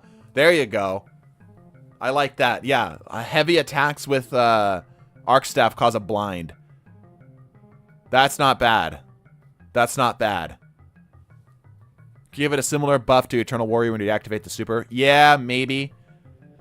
But like the problem with Raiju's is that Raiju's and Raiden's are so close together. Knockout should have been a verb. We're going to talk about that, shitter. We're going to talk about that. Light attacks Jolt. Nah, I think we already have Wasted Jolt, don't we? No, maybe not. Yeah, okay. Jolt. There you go. Cause Jolt. Boom. Raiju's Harness. Heavy attacks cause blind. Light attacks cause Jolt. Problem solved. Keep its current functionality. Yeah. Cool. Whisper of Radius is good. Storm Dancer's Brace. Storm Trance needs to be better. On paper, this exotic is good. Peregrine Graves is good.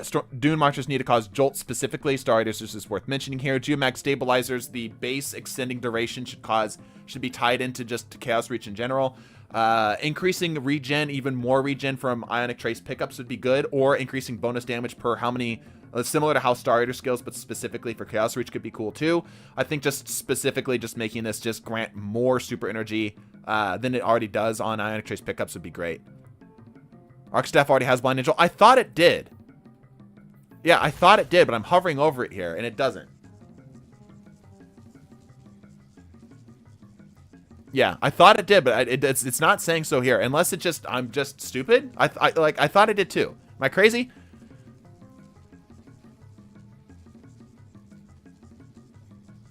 It's just missing the text. Okay.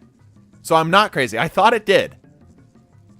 Also give the same 14 function of blinding targets too close when you guard. That's not a bad idea either. It's one of the unwritten things. It looks like it might be. Arc Staff players out there. Am I crazy? Yes, you're crazy. Okay. Well, rather, Bungie's crazy because this is a thing. Ah, lethal current causes the jolt. That would make sense, right? Right. It's the aspects, right? Okay. Yeah. Lethal current. That makes sense. Yeah, the dodging causing the jolt and stuff. Jolting targets blinds. Sure, there you go. Okay, so then that means that this still needs to be updated. Potentially hot take. Knockout should have been a verb. Yeah, we're gonna talk about that. I've got an idea. Palm Strike causes blind. Yes, I do remember that. Yeah. Again, we're back to like, what do we do with Raiju? What the fuck do we do for Raiju's? what do we do for Raiju's? Give me some ideas. Send me your energy, chat. Anyway, MK44 stand aside sprinting regenerates melee energy. That's not specifically a arc specific thing, but that would help. We should just give it buff Tempest Strike or something. Yeah, that's not a bad idea. Yeah, it's not a bad idea. Gemini Gestures let this cause specifically an arc blind, and this suddenly gets significantly better. They'll only use half the melee charge for the Tempest Strike. Okay, yeah, I'm alright with that. Yeah, I think that'd be alright. Let it throw the Arc Staff on Super Cancel. That's kind of interesting. That would be very unique. Like, it basically turns into Gathering Storm when you end the super. That's kind of cool. That's kind of cool. So that way you could kind of like add clear into the damage. That's kind of cool. I actually really like that. Toa's idea is actually really solid. When you end it, it basically turns it into a Gathering Storm. Just when using Gathering Storm, just walk up and press that button to interact with it and pick it up from the ground, right? Yeah. That's kind of cool. I kind of like that idea of going between Gathering Storm and the Arc Staff. Be better with Zone Exotic IMO. Yeah, that's fair. That's fair, Shadow Knight. That's very fair. Combine Blight Rangers and Raiju's and then add to the passive melee kills grant super energy. Yeah, I think just the idea of this melee kills or Tempest Strike hits grant super energy might help with Raiju's. I think that's probably the way to go with it. Tempest Strike hits grant Arc Staff energy. Yeah, that's probably the best way to do it. Yeah. All right, moving right along. All right, we talked about that. All right. Got done through the exotics. Cool. Moth Keepers, we're going to ignore because it's technically subclass neutral. Let's talk about the classes specifically. There are a limit, technically, the highest that we've seen, of 6 verbs. 3 buffs, 3 debuffs, and that's present in Void. For Void, we have buffs. We have Volatile, or excuse me, my brain is going to several different places. Apologies. We have Devour, Void Overshield, and Invisibility. Okay? In that thought process, Devour is a recovery type tool. Yeah? Similar to that, with like a parallel to that would be like Restoration. Yeah?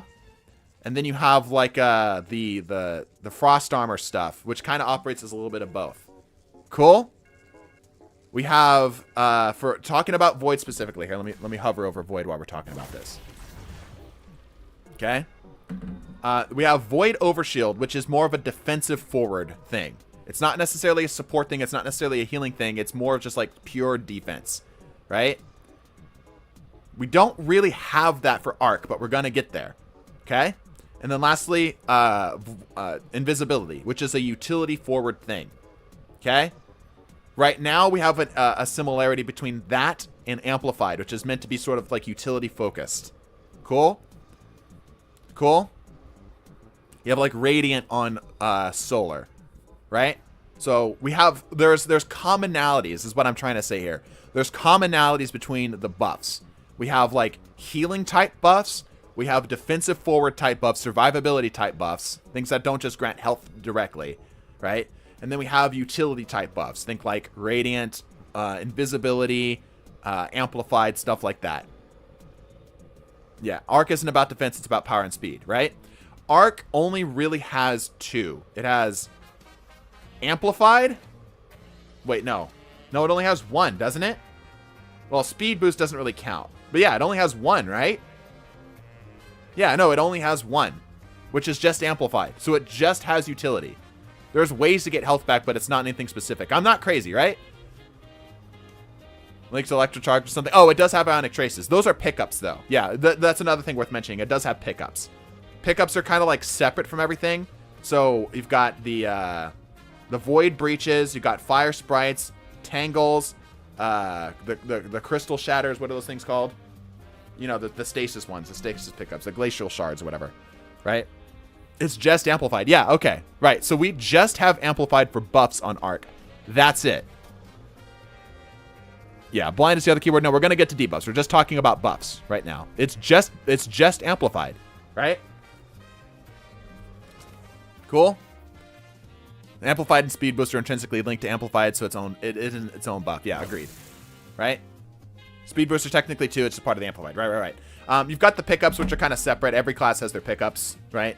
Each of them operate a little bit differently, but, you know, they give different types of energy, but they all tend to lean towards the same things, right? We're going to talk about the pickups here in just a second. Let's talk about the debuffs here for a bit. Again, talking about Void here for a sec. Void, I think, does the best job of expressing a lot of different ideas, and each class getting different access to those tools. Again, this is coming from a place of I'm so biased towards Void. I love Void, right? Anyway, so for Void debuffs, we have Volatile, Suppression, and Weaken, right? For Solar, we have Scorch and Ignitions. For Arc, we have Blinding and Jolted, right? So there's less. And then you've got like Sever, Unravel rounds, or just unraveling in general. For Strand, Stasis, you have Freeze, or Slow, Freeze, and Shattered, technically. Amp does grant damage resist as well, so there's that. No, it doesn't. Not by default.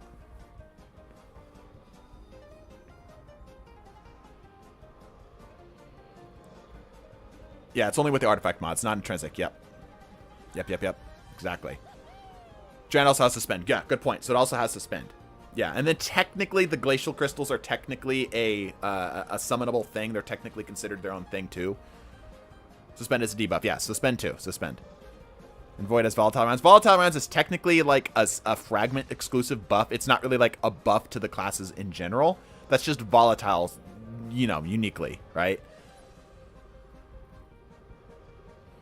How's this sound? You get amplified while already amplified. In addition to what amplified does, you become electrified and gain a small amount of DR. All melee attacks against you shock attackers. Speed booster does technically give you a 15% DR. Does it? I don't think so. Pretty sure it doesn't. I've never looked that tight into it. Flow state. Amplified. Your movement and weapons handling are greater. Instrument time and speed was further increased. Target strength amplified. Yeah, I don't think so. You can count as the threadlings as a buff. Yeah, you can also count the threadlings as a buff. They operate sort of like the glacier grenades, right? Speed boost does give the 50% DR into the player. Oh, okay, the more you know. Elemental pickups might be cooler if the method of retrieving them were different between each. Like Ionic Traces and Tangles work differently between each. All the others maybe Void Breach and Auto Absorb. Yeah, I mean, that's fair, though. That not all of them need to be, like, super unique. You know, the fact that there's enough of them that are unique is fine. They mentioned during Season of the Plunder and nowhere else. I see. Yeah, interesting. Spreadsheet that states so. Interesting. Yeah, did not know that. It's only 10%, so it's not noticeable. Right. All right, so now that I know that, that actually makes things a little bit easier to talk about, because Speed Booster is barely a buff. Like, and what I mean by that is that, like, obviously it's a buff, but it doesn't, like, Speed Boost is not really something people are, like, trying to play. And that doesn't help you win games, you know what I mean? It's a utility at best, but it doesn't, like, make anything massively better, whatever, right? Speed Booster gives a damage resistance of 50%. Really isn't a lot compared to other stuff like Frost Armor and Woven Mail, right? All right, so what we're seeing here. Let me switch over to a different subclass here. No, we've got all the stuff on this class. Yeah, let's talk about the stuff in general.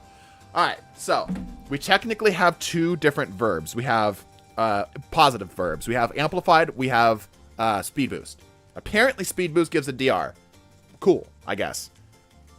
Cool, but not worth it. I would like to propose a third type of change. A third, technically a third verb. Positive verb. Okay? I would like to introduce Galvanized. Galvanized. This gives a flat damage resistance. It's much easier to acquire. Let's say it just comes out the gate with, like, let's say 5%. And you could stack it up further from there. Maybe 10%. I don't know. You guys can let me know at home what's a good thing. But you can stack it up. Okay? It's a buff that you can stack. And it just simply gives you damage resistance. Kills while galvanized grants you a portion of health. Similar to how knockout works. What do you think about that? So damage resistance, and it gives you a bit of health while you have kills, while you're getting kills while galvanized. Thoughts? We can update the, we're going to update the aspects here in just a second.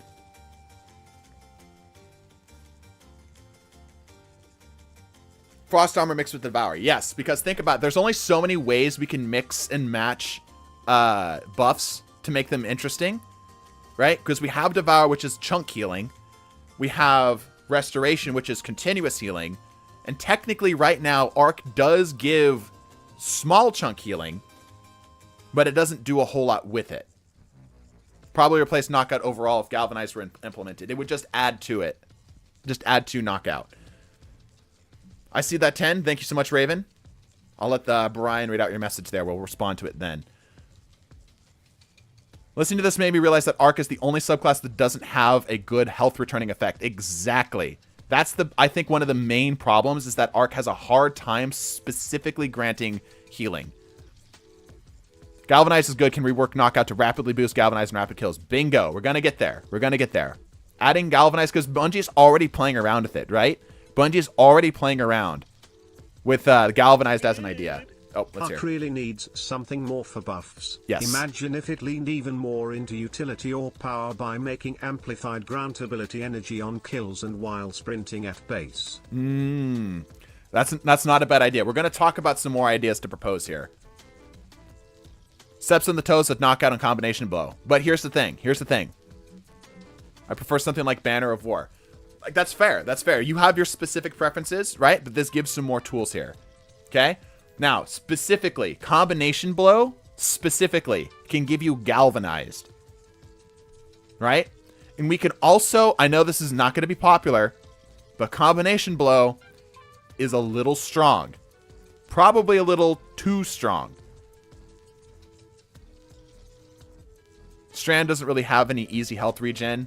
A part of Banner of War, right? That's a Strand problem. That's not an Arc problem.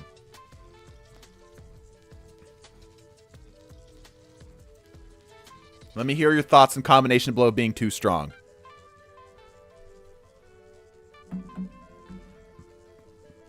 Subclasses allow higher health returns while galvanized in melee kills. Yes, we're gonna break down some of this here. Combination blow is strong. How could this be?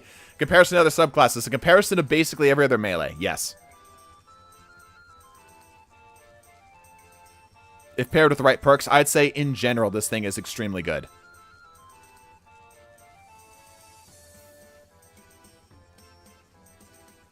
Think health regen speed modifier would be a bit more fitting. Shorter cooldown before healing begins too.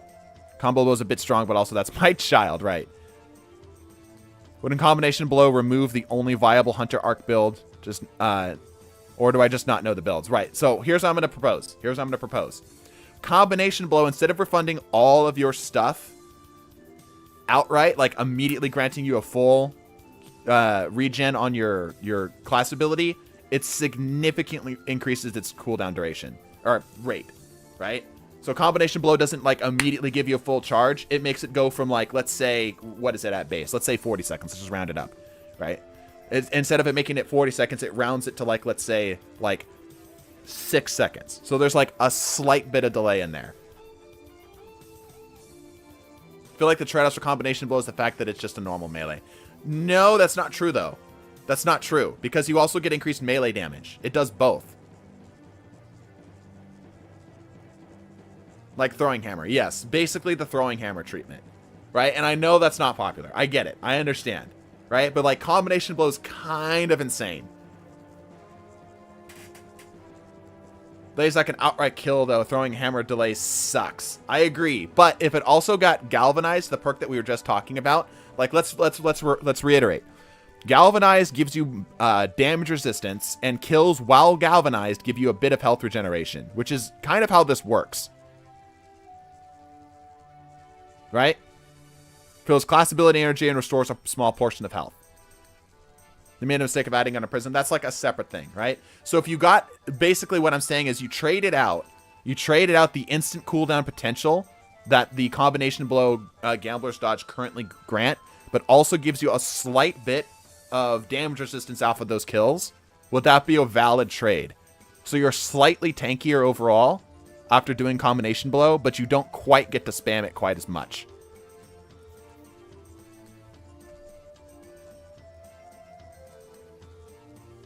You should make a build centered around disorientating blow. Alternatively, and this is probably the better way to go about it. This is just an idea. I'm just feeling out what you guys have to say about this. How that stack with lethal current or was it flow state? Contemplation blow is good. No one uses disorientating blow, yeah. What does disorientating blow need to do? Blinds the targets and grants you amplified. I think this is just a problem with the cooldown being too long, frankly. This cooldown's ridiculously long compared to combination blow's 40 seconds. I think Galvanize should be weapon ability hits, gives you a small amount of health. Maybe hits. Yeah, that's not a bad idea. Maybe hits. That way it's different than Devour. I kind of like that. Don't need to be more tanky, they need to be more agile. Okay, fair enough. This is a verb problem. We're working this out together, everybody. We're working this out together. That's why we're discussing this stuff. I want to like come up with like a really clean idea, right? We'll bounce it off of you guys. It's hard to suggest changes to the arc subclass without knowing if they're going to be galvanized armor or any other form of damage resistance which desperately needs, right? Encourages aggressiveness, right? You need back in the fight faster instead of getting on heals, right? On kills. Yeah, I agree. A lot of things which require hits feels too easy for me. I kind of agree with that. What about reflective percentage projectiles? Nah.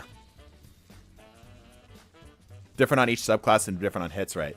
So I think Disorientating Blow, buff Disorientating Blow to just be faster. Realistically, this could be a 30-second cooldown, and I still don't think people would use it. Like, even if this was almost instantaneous. The blinds are nice, the blinds are fine, but they're not good enough just to justify themselves by their own use. And Amplified is already so stupidly easy to get that Amplified is just not worth doing it here. Okay, let's talk about Galvanized a little bit more, because somebody brought up a really good idea. Galvanized, instead of it requiring you to get kills in order to get that small chunk of health back, what if it was just hits? Technically. Or maybe we can make certain aspects play around Galvanized, that while Galvanized hits grant healing, like a chunk of healing. Perhaps it should have damage reduction capabilities like a Barrier Champion's Shield, but for limited duration. Yeah, let's talk about Amplified while we're here. Let's see. Amplified. I think Amplified, while you're Amplified, first of all, I don't think that it should give you... The Amplified should be available on double kills. I think that's ridiculous. Because that, like... We talked about this during the Titan update, but I think that giving the ability to get Amplified just for simply running this class and getting a double kill is silly. It makes it so that you can't actually make Amplified worth a damn. You can't control where players get it from, so it just ends up being people have it all the time, and you can't actually buff it. Is Galvanized already a thing, or are you suggesting them adding it? And I think that they're going to add it. I'm talking about like what would it look like as an actual verb. Would you update with them? We're going to get there. We're going to get there. We're kind of talking about verbs in general and talking about hunters right now. Yes, something I suggested. I think that they're probably going to add it, though, because they've been playing around with it for a while.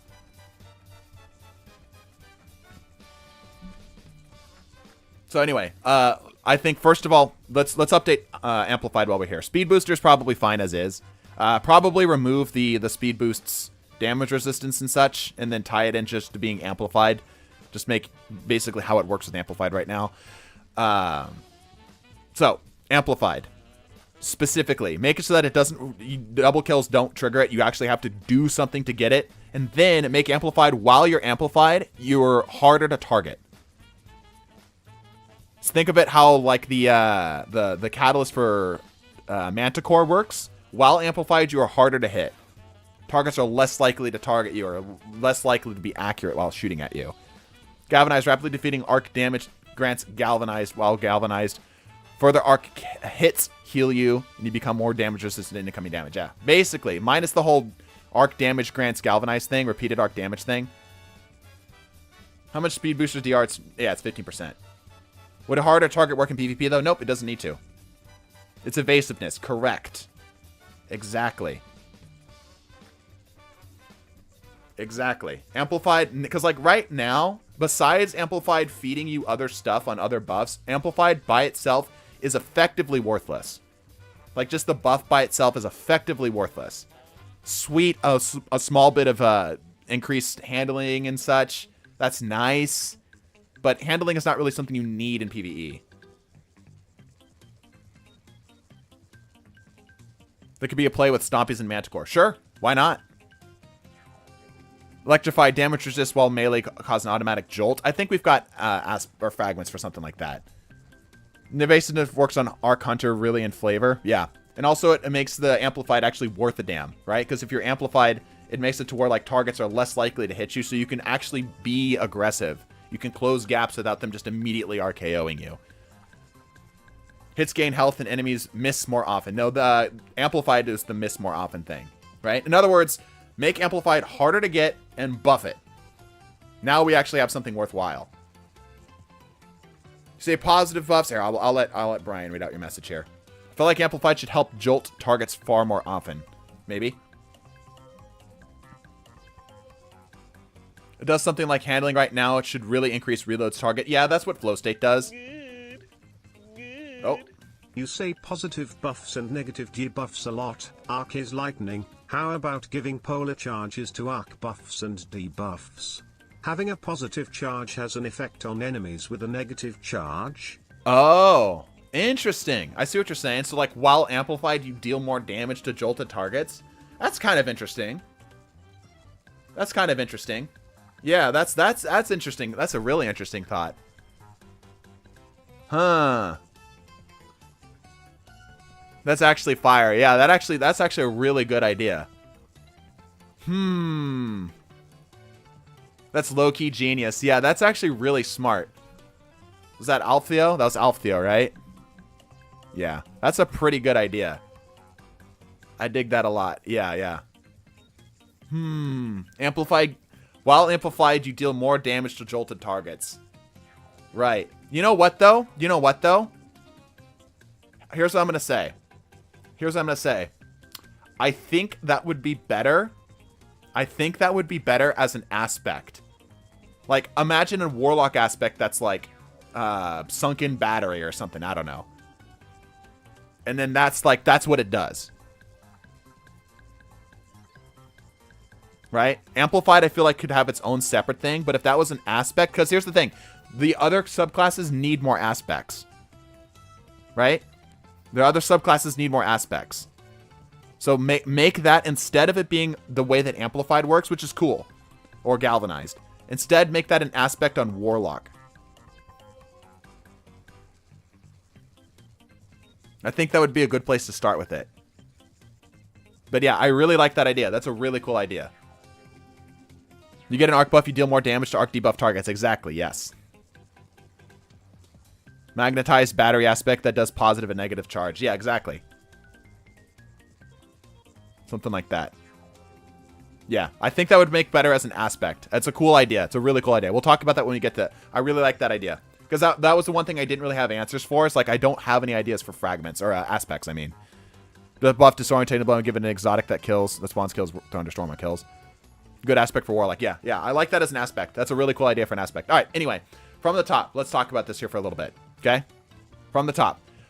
Let's change disorientating blow to grant you galvanized on hits.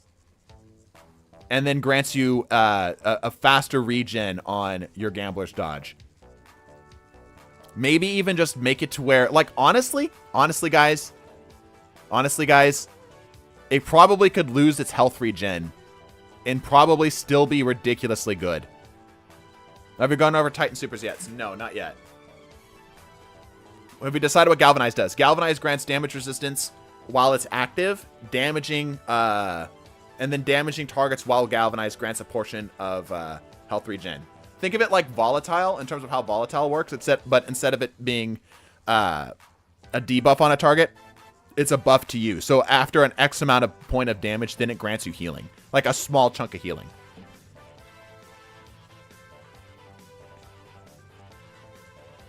Gives you reload. Amplified? No. And then we talked about Amplified. I should write this down. Hold on.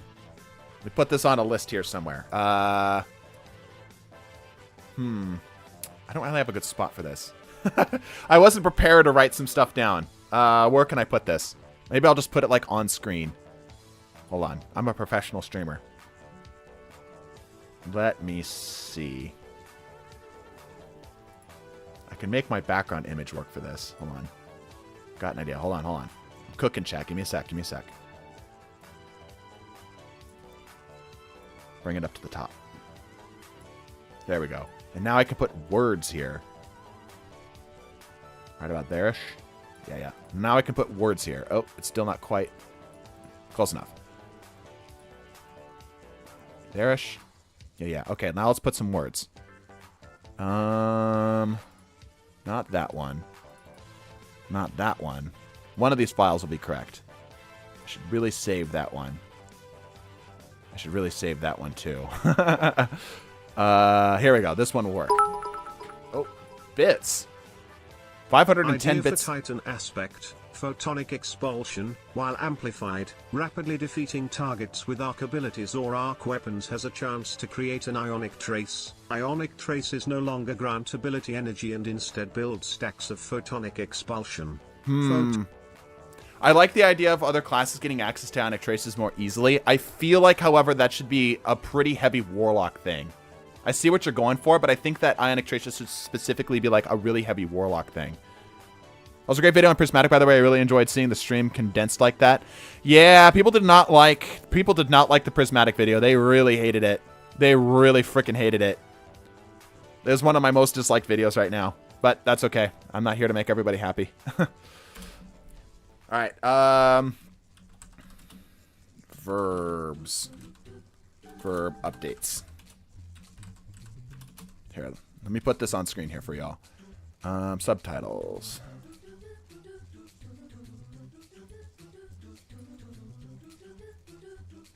Bring this up.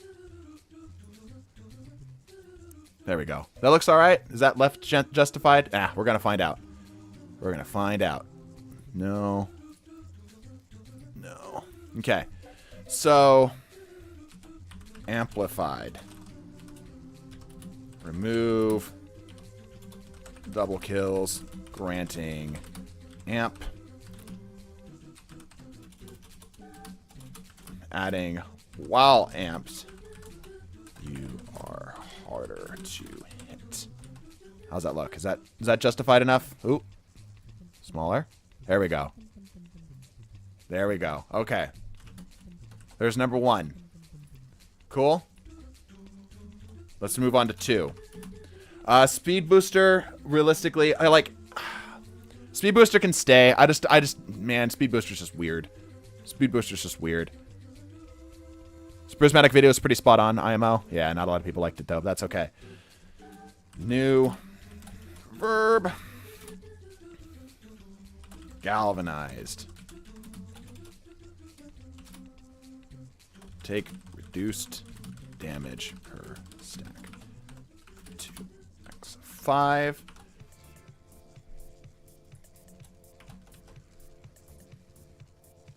That might be a little big.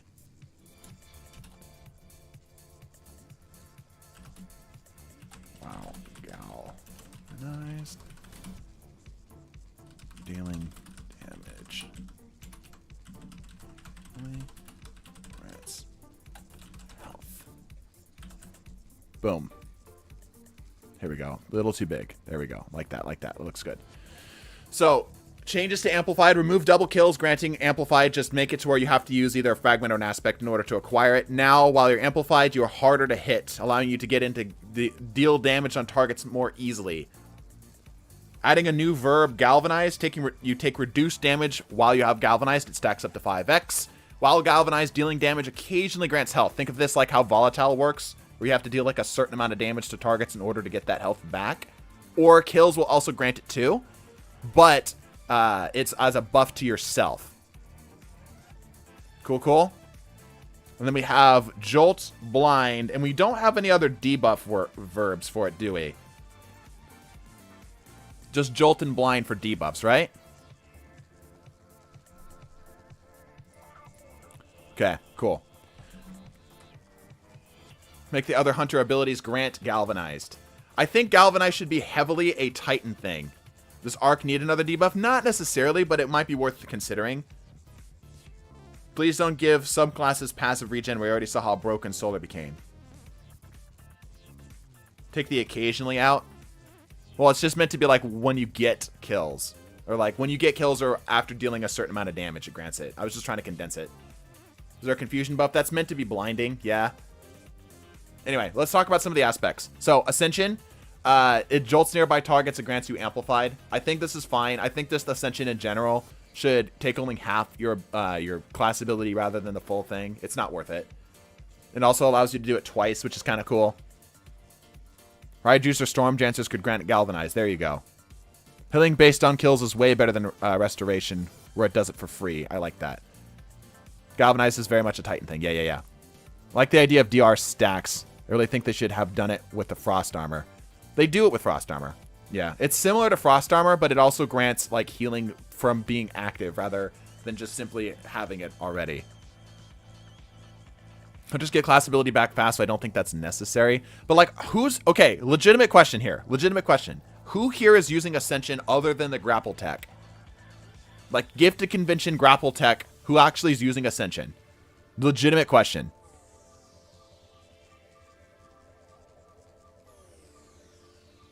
Like, I'm actually genuinely curious. I don't think necessarily Arc is the worst subclass, but I do think that Juggernaut is the worst aspect in the game. Striker is hanging on by a thread. Cammy Cakes? Okay, Cammy's a bit of a special exception. Because of Touch of Thunder, Pulse Grenades, right.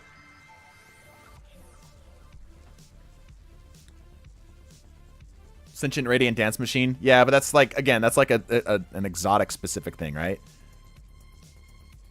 Friend of mine builds center around it using Risk Runner Ergo Sum. Okay. All right, well, leave it as is. Maybe it grants an extra fragment slot. Meh. We cool with that? All right. All right. Flow State, I think, works perfectly as is. No need to update it. Tempest Strike, again, works perfectly as is. As talking about the exotic changes that we mentioned, this would make this significantly better. Lethal Current, same deal. Works really well with Arc Staff as well. We need to talk about Combination Blow, Disorientating Blow. Extra slot seems more reasonable. Yeah, okay. I think Disorientating Blow, if it just had a similar cooldown, like a 60-second cooldown, this would make it better. There's so little reason to run Disorientating Blow right now, both PvP and PvE. Disorientating Blow is pretty darn good in PvP, just because of the blind. The Amplified is just almost useless, though. You have to be careful with Arc Hunter. Any buffs pushes it to a level where it could become out of control IMO. Yes, we're not really going to be buffing this class. Like, other than Ascension, which I feel like is a little weak. Give it extra range. Yeah, no, not necessary. I think Ascension could have been an extra fragment slot would be fine. Okay, cool. We'll move it from there. A couple fragment slots from aspects. I would like, yeah, well, nah, kinda. That's a discussion for another time. We made a short about that, actually. Okay, anywho. Disorienting Blow, faster cooldown, call it a day. Combination Blow, I feel like is a little too strong. Realistically, if this just granted you your class ability back and allowed you to get increased melee damage, this would be enough. I think restoring a small portion of health needs to be something that you tie into a fragment, not into the actual melee itself. So decouple the healing from Combination Blow specifically. Tie it into a fragment. Force hunters to, like, give hunters the ability to still play this way, but have them have to invest a little bit more. Lose Amplified, gain Jolt. Well, if we go through with what we're talking about, which was to make Amplified no longer grant it from double kills, this would actually be more valuable, right? Because now you can get it more easily. If you remove the health regen, you give Liar's Handshake more of a niche. That's also true. Same with the Assassin's Cowl. Should make Melee's abilities like Disorientating Blow get multiple charges. I think Disorientating Blow having 2 charges instead of 1 could be good. No, I just think it needs a faster cooldown, frankly. Jolt sends lightning to other enemies. Right, yes it does. New Hunter Supers existing. Can we unnerf Thunder Crush to its original glory, right? Right, Galvanize higher DR than Woven Mail for real. It also grants healing, so no. Woven Mail should probably be the king. It should probably, so Woven Mail should be like Kill Clip as Galvanized is to Rampage. Does that make sense? Woven Mail grants a bigger upfront benefit, but it can go higher if you stack it more with Galvanized.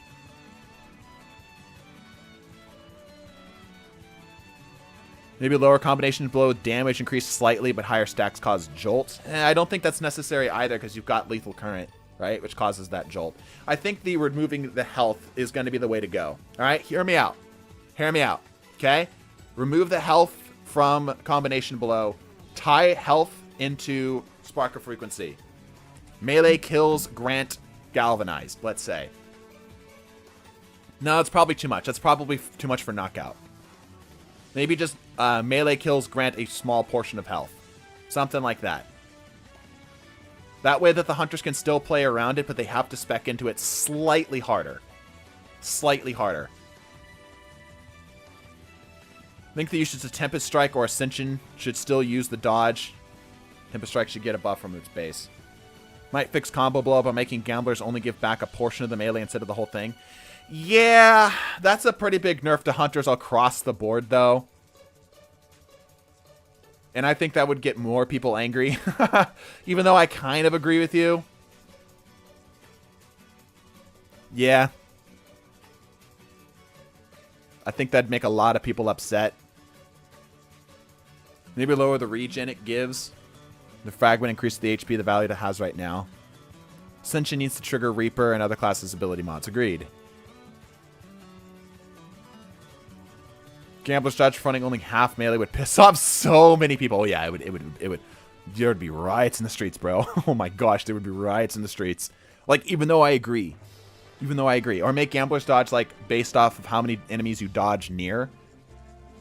So, if you were, like, in the middle of enemies, it would grant, like, let's say you were surrounded, technically. It would give you a full melee back, but if there's only one enemy nearby, it'd only give you, like, a third. 2 enemies, it'd give you 66%. I feel like Disorientating Blow should be a ranged melee combination. No, you've got that for Tempest Strike. That could be a thing for Tempest Strike. Spongy said whether or not Ascension not triggering certain mods like Reaper is intended to behavior a bug. It's probably a bug. Yeah, that could be the way to go about it. After making it half melee. Huh, they got an angry mob after me. All for me, yeah. Give it the same criteria surrounded, so certain stacks you'll get more melee energy. Yeah, I think that would probably be the way to go if we were to nerf Gambler's Dodge. I kind of agree with that, though. And also, you could make Gambler's Dodge in PvP near one target grants 66% by default. So, like, more threatening targets grants more energy, something like that. Might ruin Solar Hunter for a bit. Nah, not necessarily. Give Disorientating Blow knockback? Nah, that's more of a Titan thing. Arc debuff could be Divinity Cage, where it makes the target magnetized and easier to hit. It's kind of a fun idea. Magnetize could be a cool buff, or a debuff idea. How many arc ability kills do you have? I don't know. Cinch it to make count as a class ability in melee. Alright, cool. Yeah, I think that could be a change to Gambler's Dodge. Make it to where it depends on how many targets you're near in order to get it up. Yeah, I think that would be good. Combination Blow could stay as is at that point. Let it do what it currently is doing. Although I think the health regen should probably either grant... Like, this Combination Blow should either grant Galvanized in order to get that healing and whatever up, or the healing should be tied into a fragment specifically. You know what I mean? Alright, let's talk about some grenades here a little bit, because I actually do think some of these grenades could use a bit of love. So I think that Flux Grenade, Arc Bolt Grenade, and Skip Grenades all should probably jolt by default. I think these are 3 of the weakest grenades in the game. Like, some of the weakest grenades in the game, at the very least. Arc Bolt Grenade, Skip Grenade, and Flux Grenades by default cause jolt.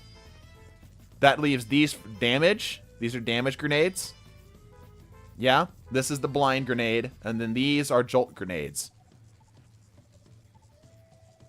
How do we feel about that?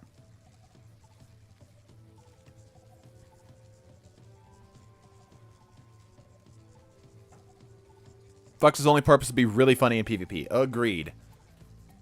Jolt on skip grenades rather than have it at base. I feel like it should have it at base, though, because nobody's using skip grenades, really, you know? Flux should be blind? Nah. We've got a blind grenade for that. More tracking in PvE. Maybe just more damage. I was looking up terms for electrical stuff. Skip grenades, arc bolt grenades, flux grenades. Grant jolt by default.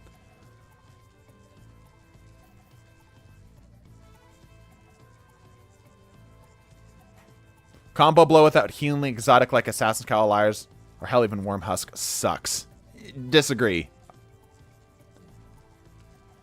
Likely kill the other grenades though. Hard disagree. Good damage, good damage, good damage, blind. Damage, damage, damage. AoE, AoE, AoE, blind. Hard disagree. Honestly, blinding nades are great in PvP because they even one tick of damage completely removes their radar. Yeah, but it's still not good enough. Most people don't need their radar because they know where you are. You throw a grenade at them. You know what I mean? Parts of me wants to suggest skip grenades splitting, but at random point, this isn't just swarm grenades, that's blue. Yeah, true. Cool? Alright, let's move on.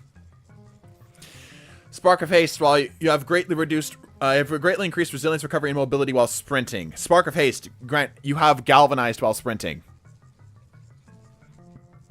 I don't think... Like, besides getting class abilities back faster, which you can just use Spark of Focus for, is anybody actually using Spark of Haste for anything other than just getting your stuff back faster? Like, let's break this down like piece by piece.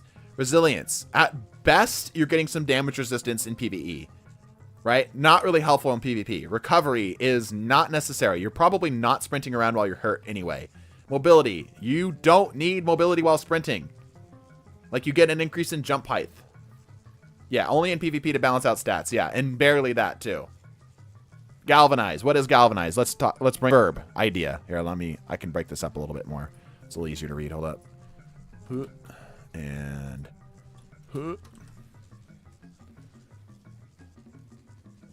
there's that. A little easier to read. Take reduced damage per stack up to 5 stacks. While galvanized, dealing damage grants health. That's on kills and after a portion of damage. It does very little, yeah. Agreed. Maybe allow it while amplified. That's not a bad idea. That's not a bad idea. How do you get stacks of galvanized outside of fragments? Exactly that. It's the same idea with things. That's the same idea how other verbs work. Magnetized while amplified, enemies are drawn to you and take additional damage from melees and melee weapons. That's kind of interesting. That's kind of interesting. It's not a bad idea. I kind of like the idea of magnetized, but I feel like adding one verb right now might be enough, you know? Like, we don't want to overload it too much. Magnetize could be cool as like as a separate thought. Galvanize sounds really good, especially for Arc Titan. And what would that look like? I guess they would just like slowly move towards you when you're nearby. Melees and melees weapons, maybe. It's not like it's not a bad idea. I just feel like it would be too much. It'd be too many. It'd be too big of a bite to take at once. To draw enemies together. Yeah, they could pull them together. Yeah. Like the galvanized idea, but it sounds like frost armor. The way to, well... Magnetize. While amplified, enemies are drawn to you and take additional damage from melees and melee weapons. Yeah. So, think about it like this. Like, somebody was just saying that galvanized sounds like frost armor. Think about how volatile, jolt... Or, yeah, Jolt specifically. I was thinking of Volt Shot, but yeah, Jolt and Volatile, Jolt, and Scorch work, right? They all are pretty darn similar with each other, but they all do things slightly differently.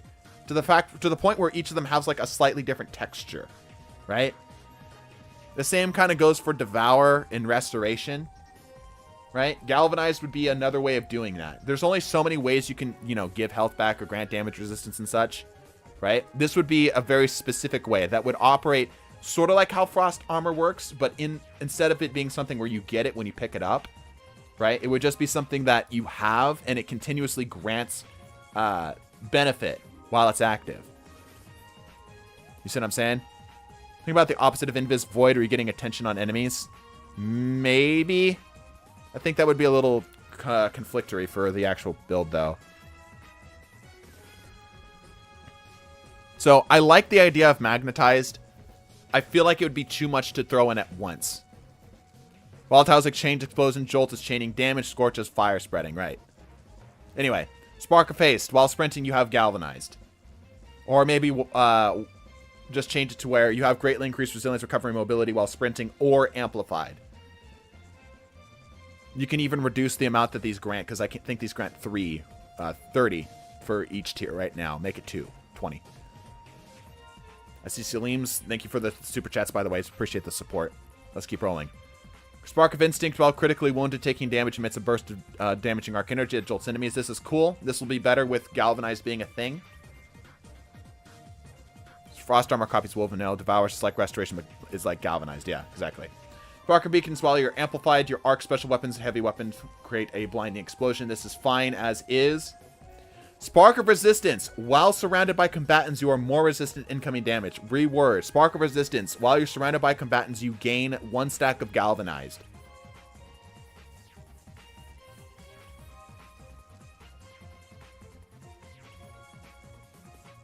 Instinct needs a small damage buff. I think it works as is, personally. Spark of Momentum. Sliding over ammo bricks reloads your equipped weapons and grants a small portion of melee energy. This is fine. The reload is the main reason I think you use this. The melee energy is great. It's just weird. I think this is fine as is. It's kind of hard to make this work. My awkward like how to play this game like it's a Payday 2 dodge build, right? Spark of Shock works fine. Granting the arc grenades causing jolt is fine. Defeating jolted targets grants ionic trace. Sure, fine, whatever. Bricks are not as abundant as before. Brian isn't reading my message. Give him a second. Protection is already pretty good. Yeah, what I'm suggesting here is to just tie it specifically. It would operate exactly the same, but allow you to tie it specifically into the verb. You can remove the strength benefit as well. You could tie it specifically into the verb, allowing you to play into it more, right? While doing basically the same thing. Cool? Arc Weapon Final Blows have a chance to create Ionic Trace. I realistically think that a lot of these could be tied together. Like, this is just kind of whatever. Oh, here we go. The mobility stat should do the same thing as Manticore, where enemies are less likely to hit you, but it's to a lesser extent than Manticore. I see a lot of people have suggested that. I kind of disagree with it. Because I feel like that would give hunters a massive increase in survivability, which they don't need.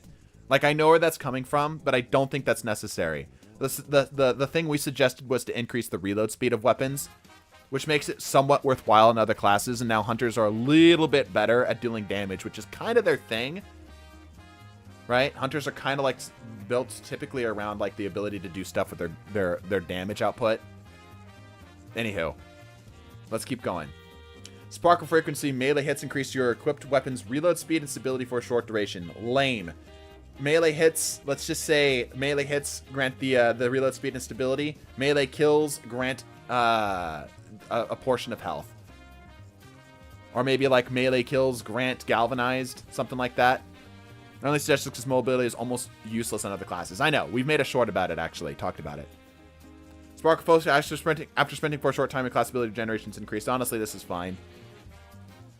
Sparkle recharge while critically wounded. Your melees and grenades energy regenerates more quickly. Change this up to while galvanized, your melees and grenades recharge more quickly. Hello, Timmy.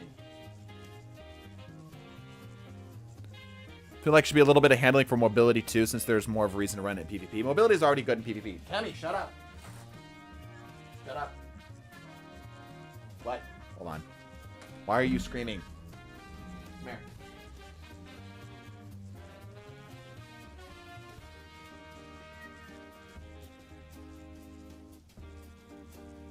She's just standing outside the door screaming. Is he looking at more than one chat? Yes. Alright, moving right along. Lingering grenades have extended duration. This is really lame, but it's fine. Rapidly feeding targets while you're amplified or galvanized grant an orb of power. Update to this. Hold on. The cat is screaming and she's irritating me. I'll be right back.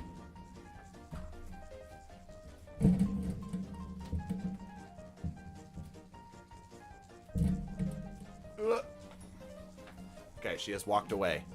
YouTube as well, yes. YouTube as well.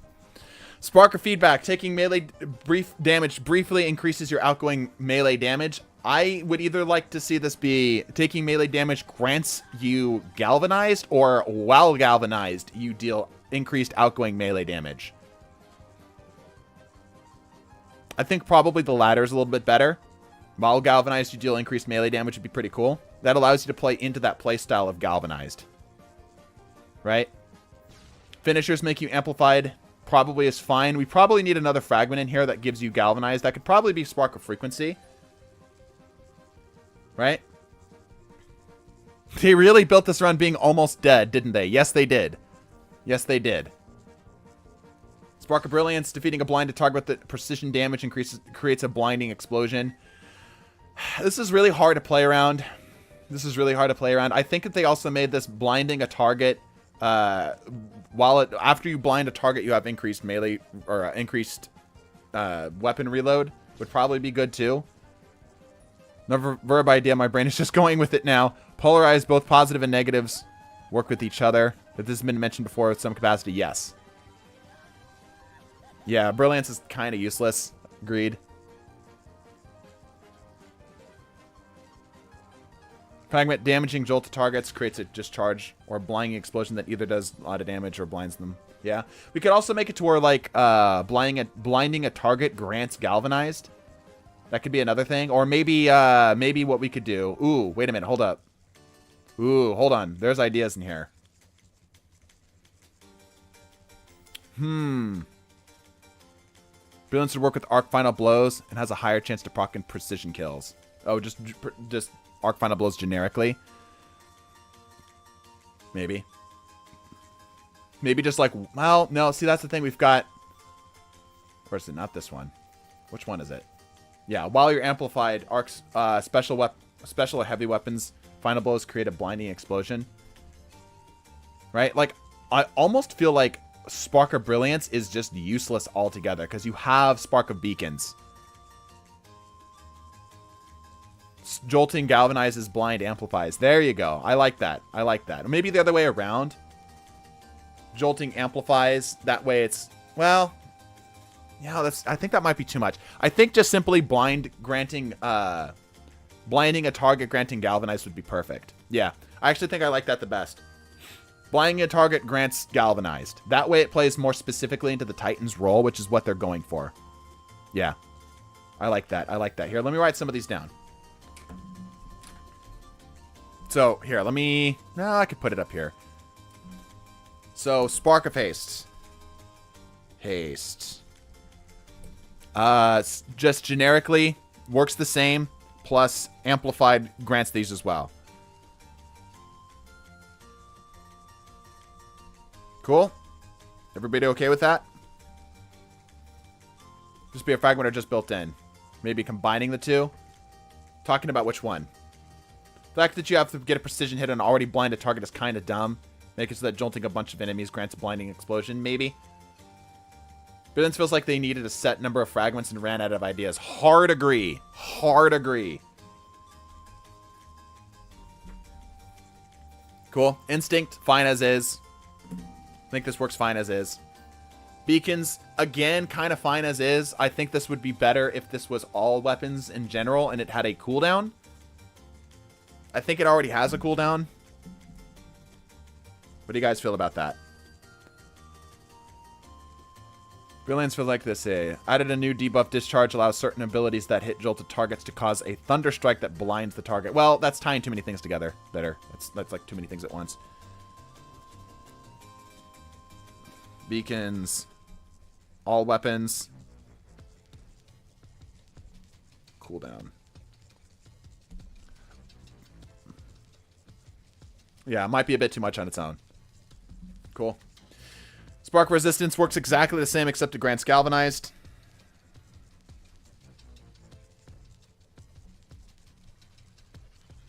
Instead of the flat damage resistance, it just grants galvanized. Discharge being the term for that Thunderstrike would be neat, though. Yeah. Momentum is probably fine as is. Spark of Shock is fine as is. It's a little lame, but it's fine. Spark of Beacon, or Spark of Ions and Discharge both feel like they are kind of the same thing, realistically. But I don't know of a way to modify this too drastically. You know, like they both do the same thing.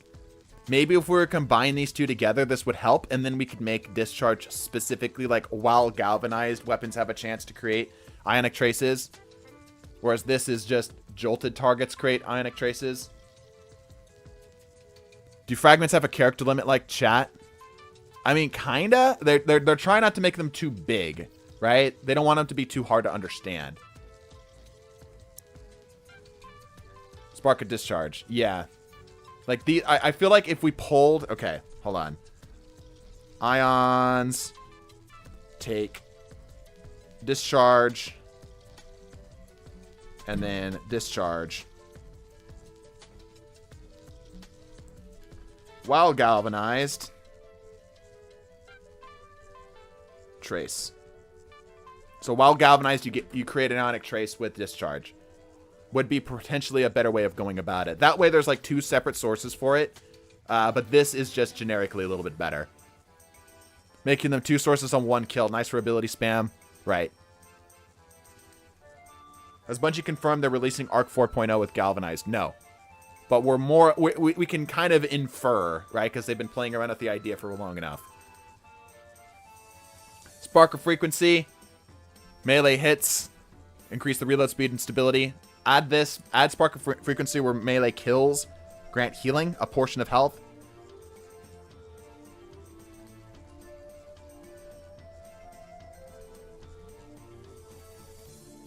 How do we feel about that?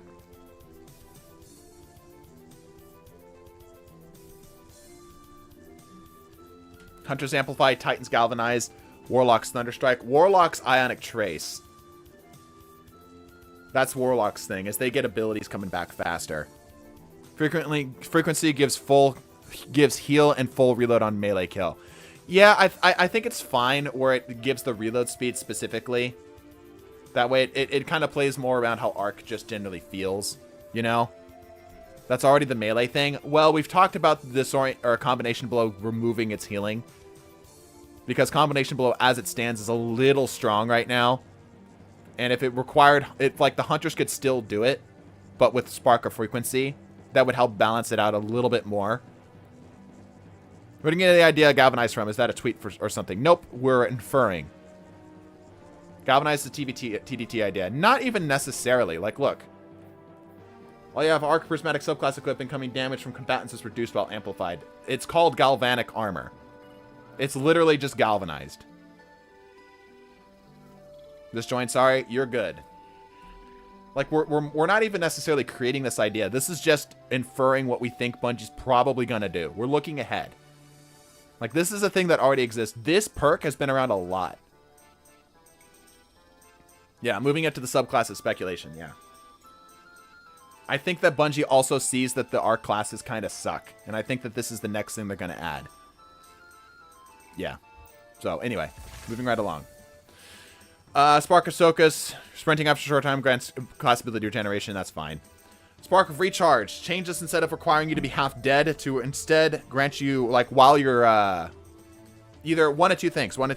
Either, sorry, recharge, hold on. Either grant Galvanized, win critically wounded, giving you more ways to play around Galvanized. Or, and more preferably, while you have Galvanized, your melees and grenades recharge more quickly.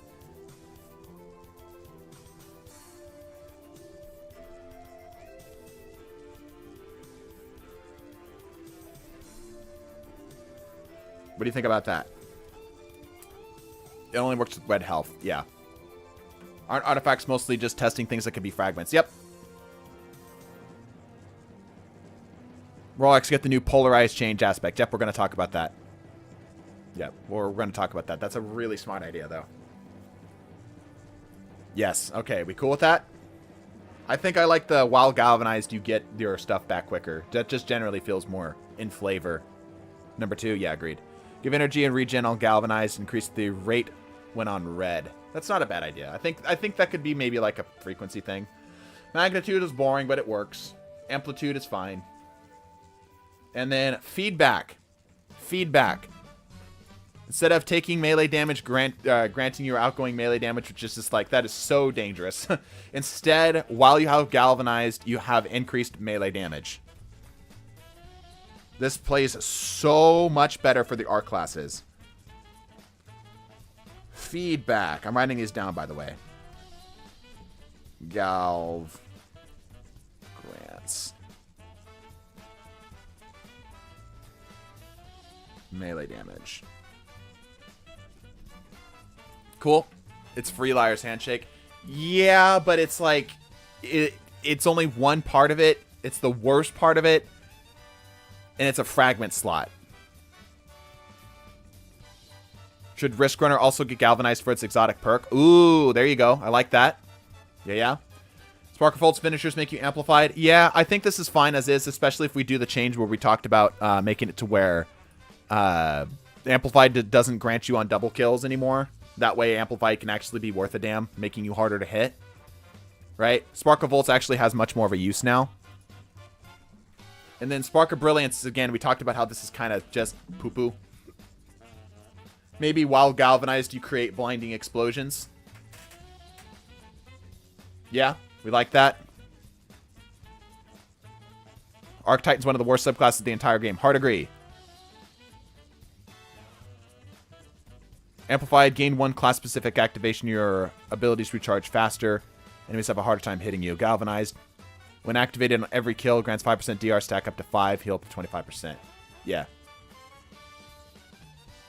The 25 versus 50. Yep, probably. Brilliance.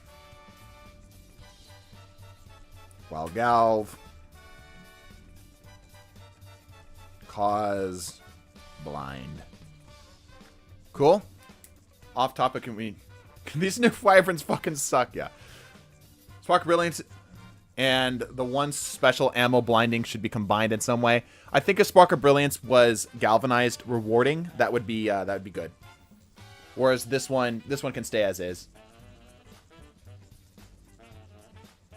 Or maybe defeating blinding targets grants galvanized. Yeah, I think actually I like that better. I think defeating blinded targets granting galvanized might be better.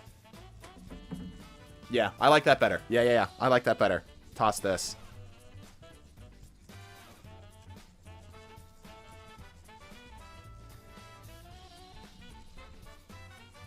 Yeah, I like that better. Defeating a blinded target grants galvanized. Cool.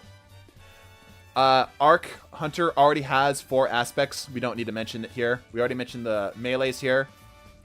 We did also talk about a potential nerf to Gambler's Dodge, which would make a lot of people upset, but it'd probably make the ability more balanced, which is that it grants abilities melee energy based off of how many targets you're near.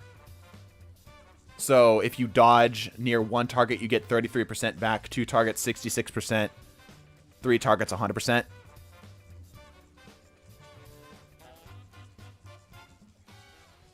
Arc is all I've been running in the new raid until the Witness. Add clear the Ergo Sum caster. New exotic chest piece is OP. It's pretty cool. Fill of recharge gives AH. What's AH? All galvanized. You need to consider the warlocks would be overloaded with AH. What's AH?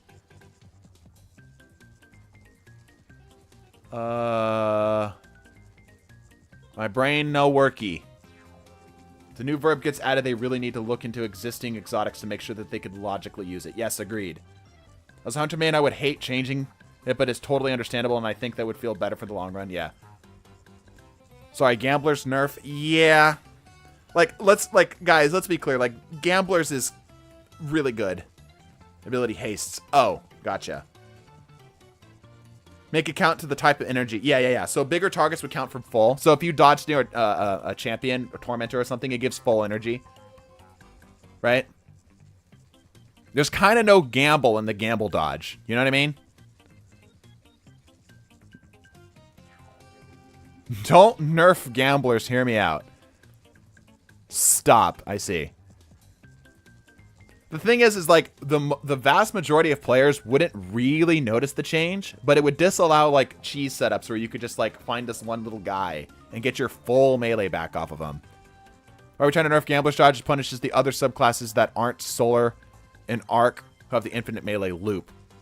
Just nerf the actual melees. Yeah, well, we are talking about nerfing combination blow so it doesn't grant the health. That way you could get that back from Spark of Frequency after the update we talked about. The dodge is my baby, please no. See, but the thing is if you're already good with it, most players won't even notice this change. If you're already dodging in a group of enemies, this is unnoticeable. People really don't like it, yeah. Anytime something gets suggested as a nerf, people are going to be upset. We kind of have to just grit our teeth and understand that's what's going to happen. There's no gamble if you get your full entire melee from a single Joe Schmo. Yeah, kind of the thought process. Anyway, Arc Hunter's already good. Talked about some of the stuff here. Now that we've mentioned Galvanized, let's go back and talk about some of these. Risk Runner. This can instead grant you Galvanized when you get your stuff up. I'd also still like to see it that while you're amplified, you get Galvanized. But honestly, if this granted Galvanized specifically when you took arc damage, this would be incredibly good. This would be significantly better. Why not to nerf Gambler's Dodge? Look at the Warlocks. Healers for super fast regen plus overshields or rift. Do more damage. Titans just get a barricade to camp behind more HP. Gambler's Dodge is better than all of those, I would argue. Healing Rift is great. Barricades are good. The Gambler's Dodge specifically not only gives you a fast activation to your class ability, which allows you to get stuff like Reaper up and whatnot, or any of the subclass or this stuff. Any of this stuff in here, right? Allows you to get access to that stuff far more frequently.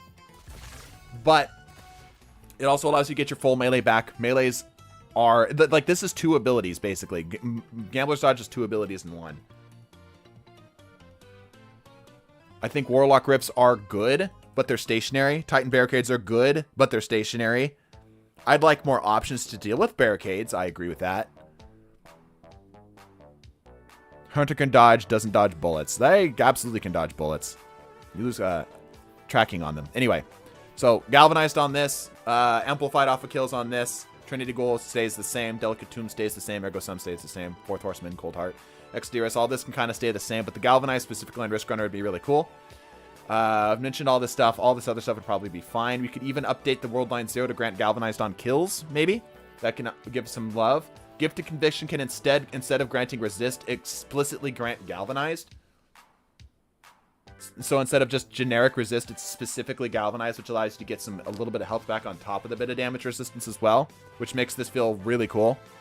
Right? Really, really cool. Insurmountable Skullfort, I think we can now update too, to where they can play off of the Galvanized stuff. Maybe. Like while you have Galvanized, or while you're Galvanized, your melee regenerates faster, or you have health regeneration or something like that. We need to talk about Titans before we get too far into this. Right? Assassin's Cowl still stays the same. Blight Ranger, we talked about this being the Astrocyte already. That stays the same. Fallen Sunstar, all this can stay the same. Eternal Warrior can now grant Galvanized off of arc kills. This allows you to get access to the Galvanized perk. Works the same, but grants Galvanized as an option. I still think that the other idea is cool too. Good, fine, fine, fine, fine. This is fine too. ACD Zeros could honestly still operate the same. Like, Galvanized could work in this here, right? Could grant you Galvanized while you have charges or whatever, right? But honestly, I think it could still stay the same. What do you mean my already low ability cooldown gives another ability for free? Yeah. Cool, fine. I mean, we talked about Lucky Raspberry causing just like, if Arc Bolt's jolted by default, this would be significantly better, which we talked about as being an option for this. Riot Juice Harness, we could make it to where, we talked about this being a thing where you get the ability to get, like, have more options with it. But if Riot Juice now, like, while you get ability kills, grant you Galvanize, that could be a way to work with it too. Cool. Radiant Flux stay the same. That stay the same. Storm Chance's Brace. I think this is more Storm Trance in general, but we could cause Storm Trance kills to grant Galvanized. Could be cool. Fine. Cause this. Let this cause Jolt. These are fine. Geomag Stabilizers. We could make it to where when you pick up an Ionic Trace with Geomags, it grants you Galvanized. That could be pretty cool. The MK44 standard sites we already talked about. Gemini Jesters causing explicitly a blind, and Arc Blind would be really good. Moth Keepers needs a buff. The tracking is so bad. Okay. Alright, we good with this? Let's move on to the other classes here. We need to also get some aspects in here.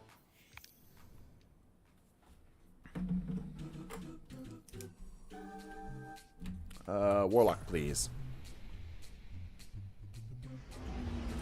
Stupid pen's dead. One sec. Are all my pens dead? Excuse me?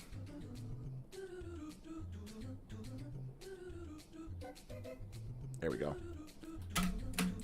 They added Jolt to Dune Marches. Would they add a cooldown to its application? No, because you already have to sprint for a little while. It's already got a built-in cooldown. All right, new aspect for Arc Warlocks. We could call it like Polarized Battery. While you have a whether either amplified or galvanized, you deal bonus damage to jolted targets, jolted or blind targets. So in other words, while you have a positive arc buff, you deal more damage to debuff targets. Give me your credit card information so I could sub to your account. It's 420 6969. Your mom. Make Arc Titan feel like an Unreal tournament. Yeah. Anyway, polarized battery, new aspect. Cool idea. Yeah, that also gives electrostatic mind in it some better synergies.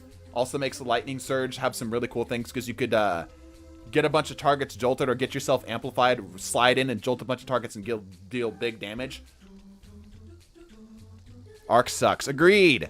Arc Souls. Arc Souls. While amplified, Arc Souls cause a blinding explosion. Kills with Arc Souls cause a blinding explosion. Think that would make Arc Souls feel really good all of a sudden. Because currently they're just okay. They're just okay.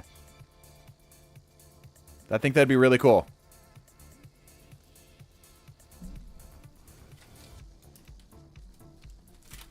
How do we feel about that?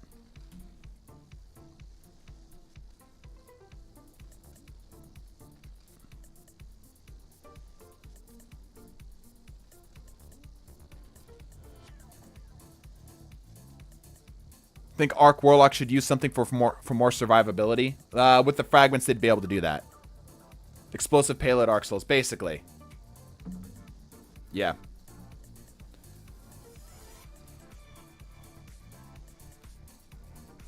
I'm writing this stuff down. That's why I'm not chatting right away. Cause blind explosions. And then I think a lightning surge and electrostatic mind could stay the same. Would help significantly with the new aspect. Walkers only go to the prismatic classes. Comical buff. I'll let Brian read that out. Imagine a new Warlock exotic to turn Storm Dancers into a one-use super like burning maul. Just one big lightning at your location to deal massive damage. That's kind of cool, actually. I kind of vibe with that. Arc Souls provide Jolt while amplified. 5 to 7 second cooldown. I feel like that might be too much. You know? Because that would loop so well with Electrostatic Mind. It'd be kind of ridiculous. Like, I feel like that's a little too much. If they had some better access to blinds kind of sprinkled in there, that would help. Let Gateway Arrows give extra damage to Arc Souls and increase the range which the blind explosion. It kind of already would with the change to this. Buff the giant laser. Yeah, we talked about the giant laser working how Geomags currently do and making Geomags have different functionality. Souls rarely get kills by themselves. Exactly, which is why it would encourage you to actually let them happen. Right? And occasionally you'd get a blind explosion, which would feel so good. Right? That'd feel so good. Alright, Storm Trance. Comical buff to blind. Here we go. While blinded, enemies can damage their allies. Oh, straight up to confusion. Players losing their HUD while blinded. Toss a blinding nade in PvP and 2 misadventure kills end up in kill feed. That would be really funny, but I feel like that'd be really hard to program. It's a really funny idea, though, Alfio. Really funny idea. All right, new super idea. It's similar to... somebody already mentioned this, but basically it gives you the ability to summon a storm. Basically, you kind of like float up into the air, and similar to how something like Nova Bomb would work, you would sort of like cast at a location. Maybe you could cast multiple, similar to how like Storm's Edge works. You would cast at a location and it would summon a lightning storm at that location that would wander around. You could do it 3 times. So you could you kind of like float up for a second, you'd cast one, it would deal lightning in that location, it'd continue to deal lightning in that location, it'd wander around, you could cast a second, you cast a third. Sort of like a one and done. They could even like kind of like summon it down, like pull it down from the sky. How do you feel about that as a new super idea for Stormcaller?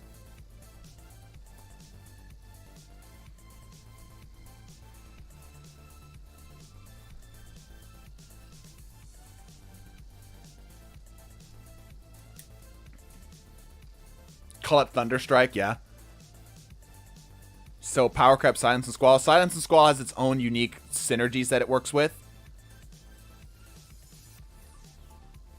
It would do less damage overall because it'd be more spread out. If you focused it all in one spot, it would be similar in damage. But without the slow and the freeze, maybe it just jolts.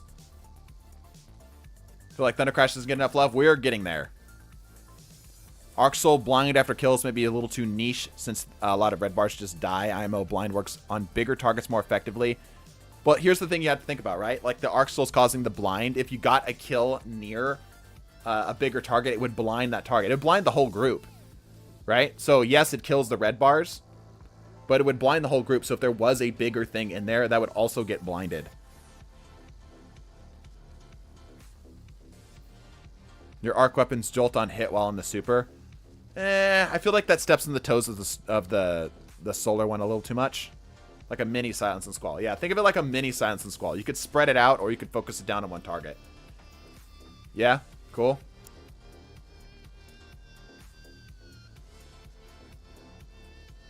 Kamehameha is everything Thunder Crash wanted to be. Kinda. Okay. Anyway.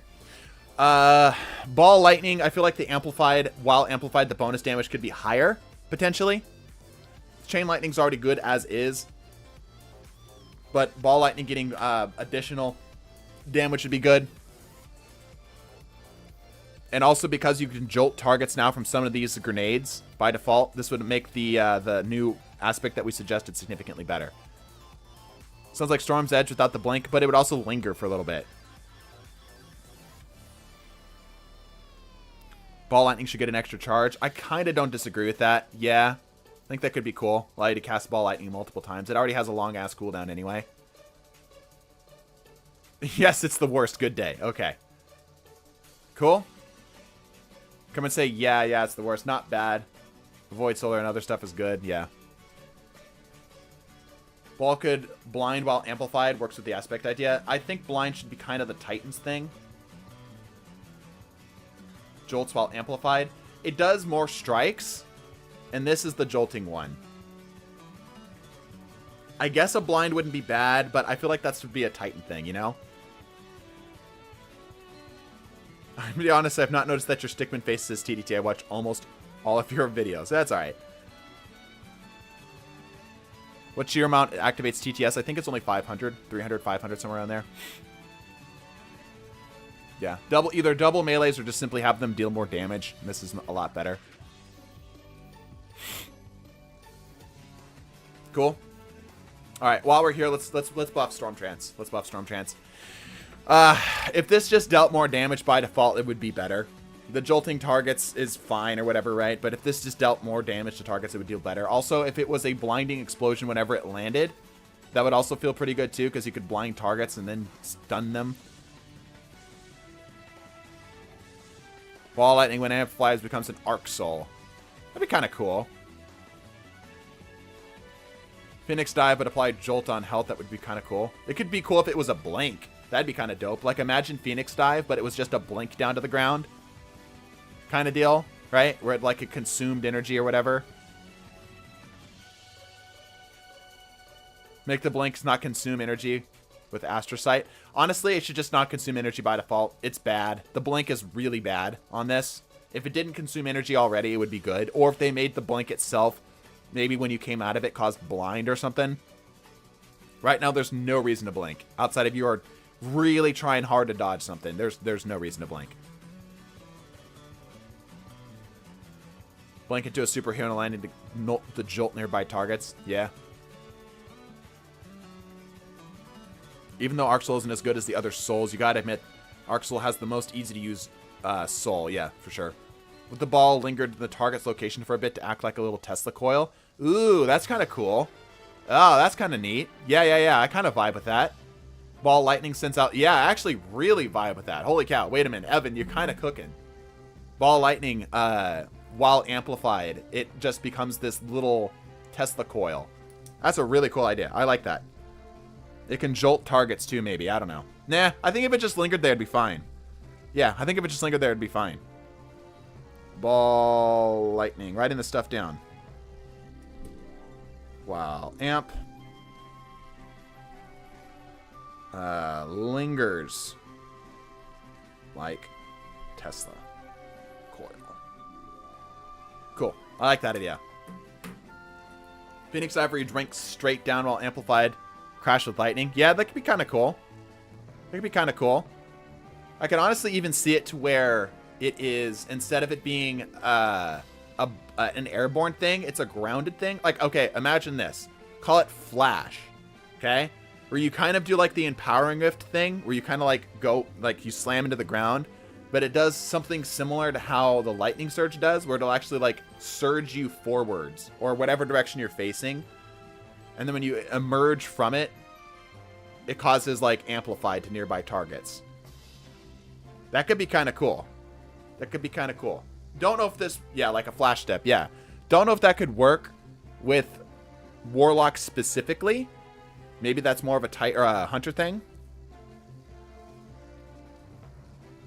One-off super, big lightning to deal massive damage. Targets to receive damage from lightning strike, cloud strike, thunderlord. It's only weapons like poison thorn, osteo. Jolt, but better. Amplified makes ball lightning jolt. Not currently. Or you're saying that as a suggestion. Phoenix Diabot is a homing attack. No, it'd be more defensive. It'd be more of like an escape tool. Right? And then when you would emerge, you would get amplified. You and nearby allies would get amplified.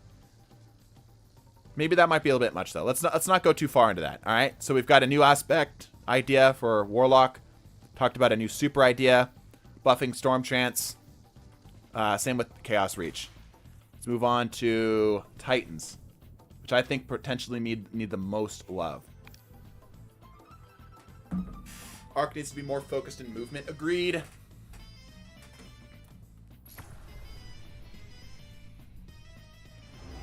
Okay. Knockout. Let's update Knockout. Critically wounded or breaking a target's shield infuses your melee attacks with arc energy, increases your melee range and damage for a short time. Alright? Let's reword this. Critically wounding a target grants you amplified. Defeating targets with your melee attacks... critically wounding a target grants you galvanized. Oh. Wolfgang? I have an idea for a Titan aspect if you want to hear it. I do. When you use your claw ability, you emit an explosion or arc from your location. This then jolts targets. With barricades it just explodes out as you expect, and with thruster it comes from where you started, like you burst. Can you copy and repaste that? I'm on Restream, so I can't see your full message. Can you repost that, Wolfgang? Wolfang. I want to see. I want to see the message in full, because I think Brian is messing up a little bit. Okay, I have an idea if you want to hear it. When you use class ability, you emit an explosion or arc from your location. Okay, this then jolts targets. Okay, so basically, using your class ability jolts targets. The barricade just explodes out from where you expect. With the thrusters, it comes out from where you started, like a burst out from the lightning to dodge. This also gives you a Baronade from ward and something that can actually be usable. Right, okay, I see what you're saying. I think that might be good for thrusters in general. That's not a bad idea. I think that would be good for just thruster generically. Right? But, good idea. Anyway. Yeah, Bombardiers, Titan Edition. Kinda, yeah. Alright, Knockout. Let's update Knockout. Breaking a target shield grants you Galvanized. Defeating a target makes you Amplified. I don't think the Amplified with the changes that we suggested with this stuff should be necessary anymore. I think we get another aspect that does that for you. Right? Instead of defeating a target grants you melee, targets with melees grant you amplified and restores a portion of health. It should just be killing a target grants you galvanized. Specifically. And make galvanized the Titans verb. Let's be clear, like, galvanized is probably better than amplified anyway, right? Like, we agree, like, even with the buff to amplified, galvanized is just generally better than amplified, right?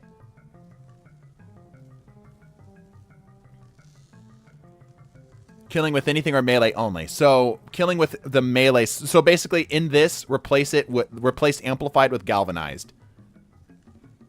Swap it out. You can delete all the stuff that it says after about restoring a portion of your health, because that's just galvanized specifically. That's already how galvanized is going to work. Placeable teleport, activate rift, teleport where you're looking. Rift teleports. Yeah, that'd be kind of cool. Like, teleporting rift would be kind of dope. Where like you place it in one spot, you place it in another spot, and then you can teleport back and forth. That'd be kind of cool.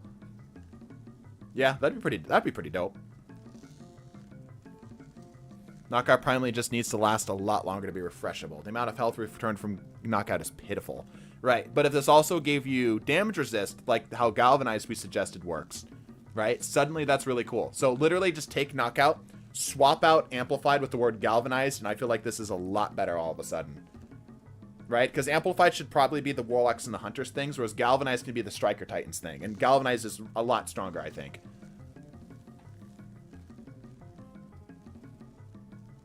Here's an idea for amplified. Amplified activates on class-specific conditions, aspect fragments, and such. Your abilities recharge faster and enemies have a harder time hitting you. Yeah, that's literally what we suggested here. Minus the ability regen stuff, because that's a Ionic Traces thing.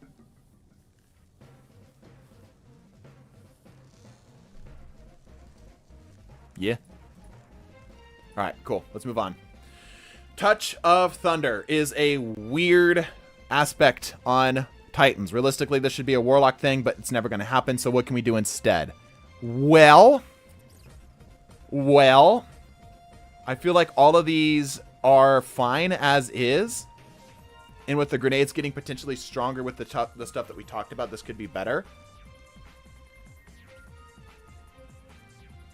Maybe with Touch of Thunder, while galvanized, your grenades recharge faster. Didn't see it? Yeah, you're good. I think it's fine the way it is. Gives them something different. Yeah, I agree. I think it's fine. But if we add it to where while galvanized, your grenades recharge faster, that'd be pretty dope. That's a potential idea. All right. But honestly, probably fine as is. Probably fine as is, yeah? All right. Juggernaut. With full class ability energy, after sprinting for a short time, you gain a frontal shield that blocks incoming damage. The frontal shield breaks, your class ability energy is depleted. While amplified, the shield blocks significantly more damage before breaking. Change again. Change this out to say galvanized. While galvanized, your shield blocks significantly more damage while breaking. Also added new functionality to say that while galvanized, you take reduced knockback. This is literally an exotic that does Juggernaut's job. Right. Yeah, while galvanized, you take reduced knockback. That allows you to get close and in on targets. It's a subtle change, but would help.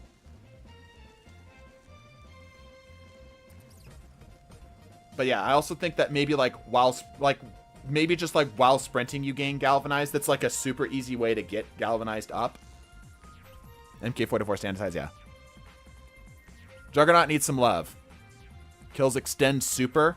Okay. Should give galvanized speed booster. I see what you're saying though for the increased duration. Maybe while amplified or galvanized, shield blocks significantly more damage before breaking. Even more damage resistance if it is galvanized because it's damage resistance on damage resistance. Galvanized lasts longer. That's a good idea. Yeah, that's a good idea. There you go. I like that. I like that. Yeah, I like that. I think that's it right there. Malin, I think is how that first part of that name is pronounced. Jug. Galv lasts longer. Plus knockback resist. Because I think that would work well to help it out. Or maybe you take reduced damage from melees while galvanized. Well, you already will, but even more so. Close enough, lol. Yeah, I'm going to slaughter that name if I try to pronounce it fully. Okay. And then the idea specifically, we need an aspect idea. You need an aspect idea. I like what Wolfang has suggested, but I think that we could do more with it. This one seems like an afterthought aspect. It's cool. It's a reference to D1, Juggernaut specifically. Touch Thunder and Lightning Surge should be swapped. Kinda. Yeah, I kind of agree, but like keep it as is. It gives some options. There's a modifier in Onslaught called Galvanized. You know, Onslaught's also a perk name. It's a weapon. It's an auto rifle perk name. It's thruster instead of booster. Give Galvanized more time and lets class ability regen faster while Galvanized to build into the hammer sprinting at you idea. Yeah. Yeah, while galvanized, you get the damage resist stuff. Okay. We need another aspect. Increased potency of the health as an aspect can be part of it. Maybe. Abilities or rapid weapon kills create damage aftershocks at the target's location while amplified. The shocks are wider and change lightning nearby targets. Kind of like a jolt thing. Zavala Slam. Like what is strike? Okay, Striker Titans out there. We've dropped off significantly in terms of viewership, but Striker Titans out there. What does this class need? Like obviously a new super, something that's more ranged based, right? Aspect melee while sliding, like Consecration. It's just a long jump with a Hulk smash. Also remember, rename Titans to monkeys, right? Yeah, a melee aspect would be kind of cool here. I can see that. Movement. Yeah. I kind of don't hate that. Like, after sliding, pressing melee while sliding launches you into the air. Needs movement. Make Juggernaut activate and stay active for 4 seconds after the class ability use. This will effectively make thrusters into a parry. That's a little too strong for PvP. Needs grouped up targets and plenty of forward momentum.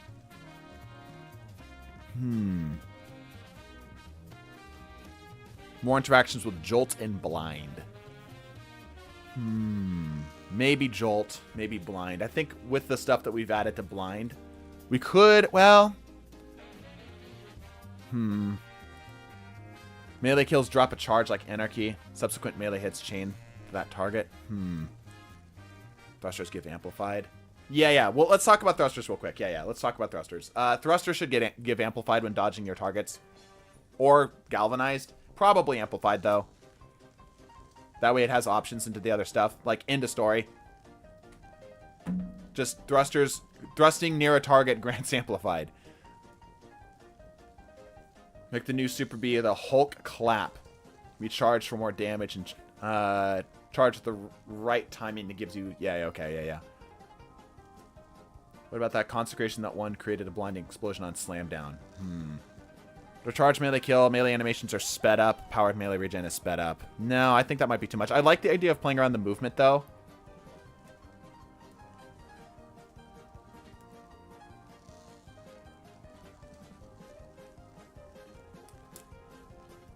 If you think about it, supers are bigger versions of melee attacks. Havoc is the shoulder charge, ballistic slam. Right. So yeah, I think the idea of a thunder crash, or lightning clap, thunder clap, whatever this thing is called, as a super could be cool. It would just need to be separate though. Thrusters blind nearby enemies and rapidly killing debuffed grants some class ability, small class ability.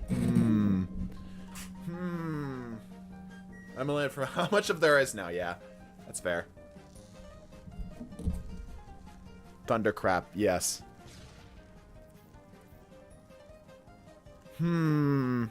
Yeah, thrusters granting amplified, I think, is the fix here.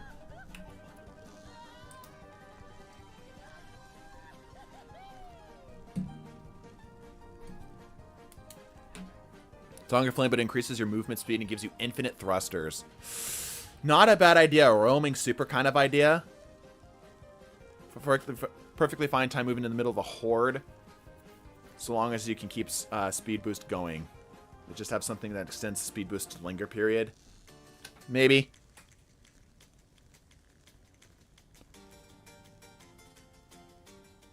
While galvanized and amplified sprinting into or using thrusters knocks back targets. Thrusters knocking back targets is not a bad idea. You know what? Actually, wait a minute. Hold up. What if that was the aspect? Maglev?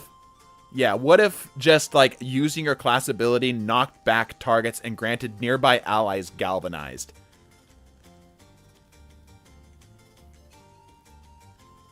That could be kind of cool. Like a knockback on targets, then that gives thrusters some use. Giving allies galvanized could be pretty good, too.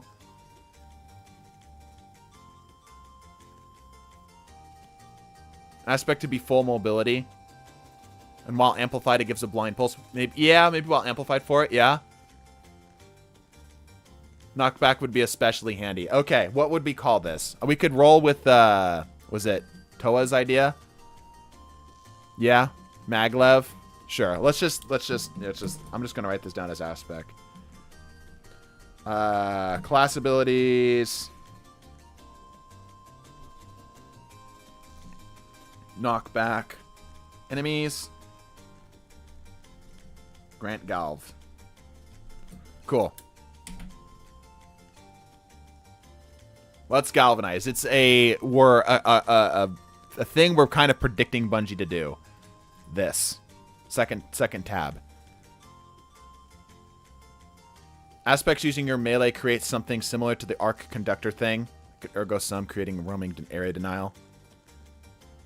Reverse polarity. It needs to be like an item, I guess. Well, no, I guess not. These are polarity. Yeah. Yeah, polarity could be good. Gravity shift. No, that's more of a void thing. Thrusters could travel further while amplified. I think just thrusters granting amplified would be the way to go. You know what I mean? Thunderclap is a lot better now, as is. I think that with the changes that we talked about for the aspect, these are all pretty good. Yeah, Thunderclap is fine. Ballistic Slam working as is would be fine. Thunder Crash's increased damage would be good. Fist of Havoc, the blind is kind of useless. We could make this to where, well, this would work with Knockout now, and Galvanized would be significantly better. Like maybe while Galvanized, your super lasts longer. Positive, negative equals Knockback. Thunder Crash is better. Increase the distance of thrusters. Yeah, I think if Fist of Havoc, while you're Galvanized, you have a longer duration would be fine. Yeah, I think that should be sufficient. Fist of Havoc. Galv grants duration. Cool. T-Crash getting a wider AoE, just more damage. Striking Thunder. Melee final blows generate an aura that jolts enemies around you. Jolted enemies take more damage from your melee attacks and are blinded when they hit by melee attacks. I think the idea of like getting a kill granting a jolt near you is a pretty cool idea. It's basically like inverted Banner of War.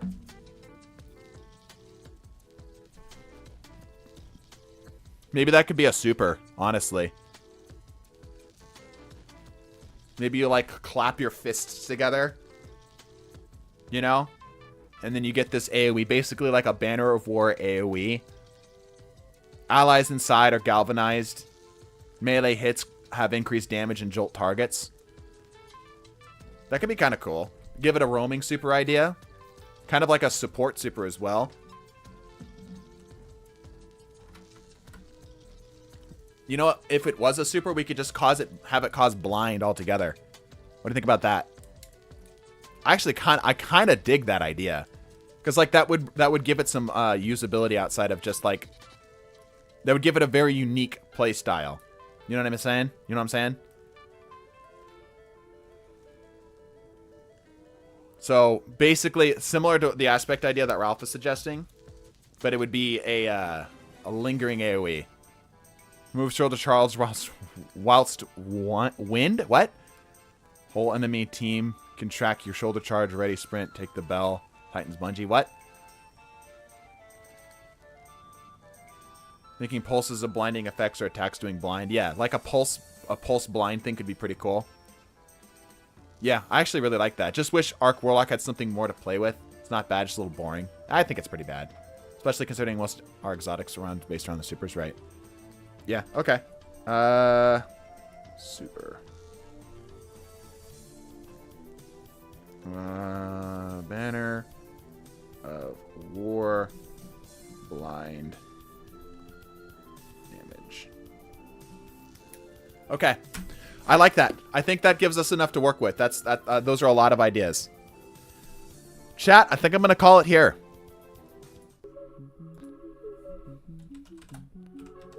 Good stuff, everybody. Oh, caps lock is enabled.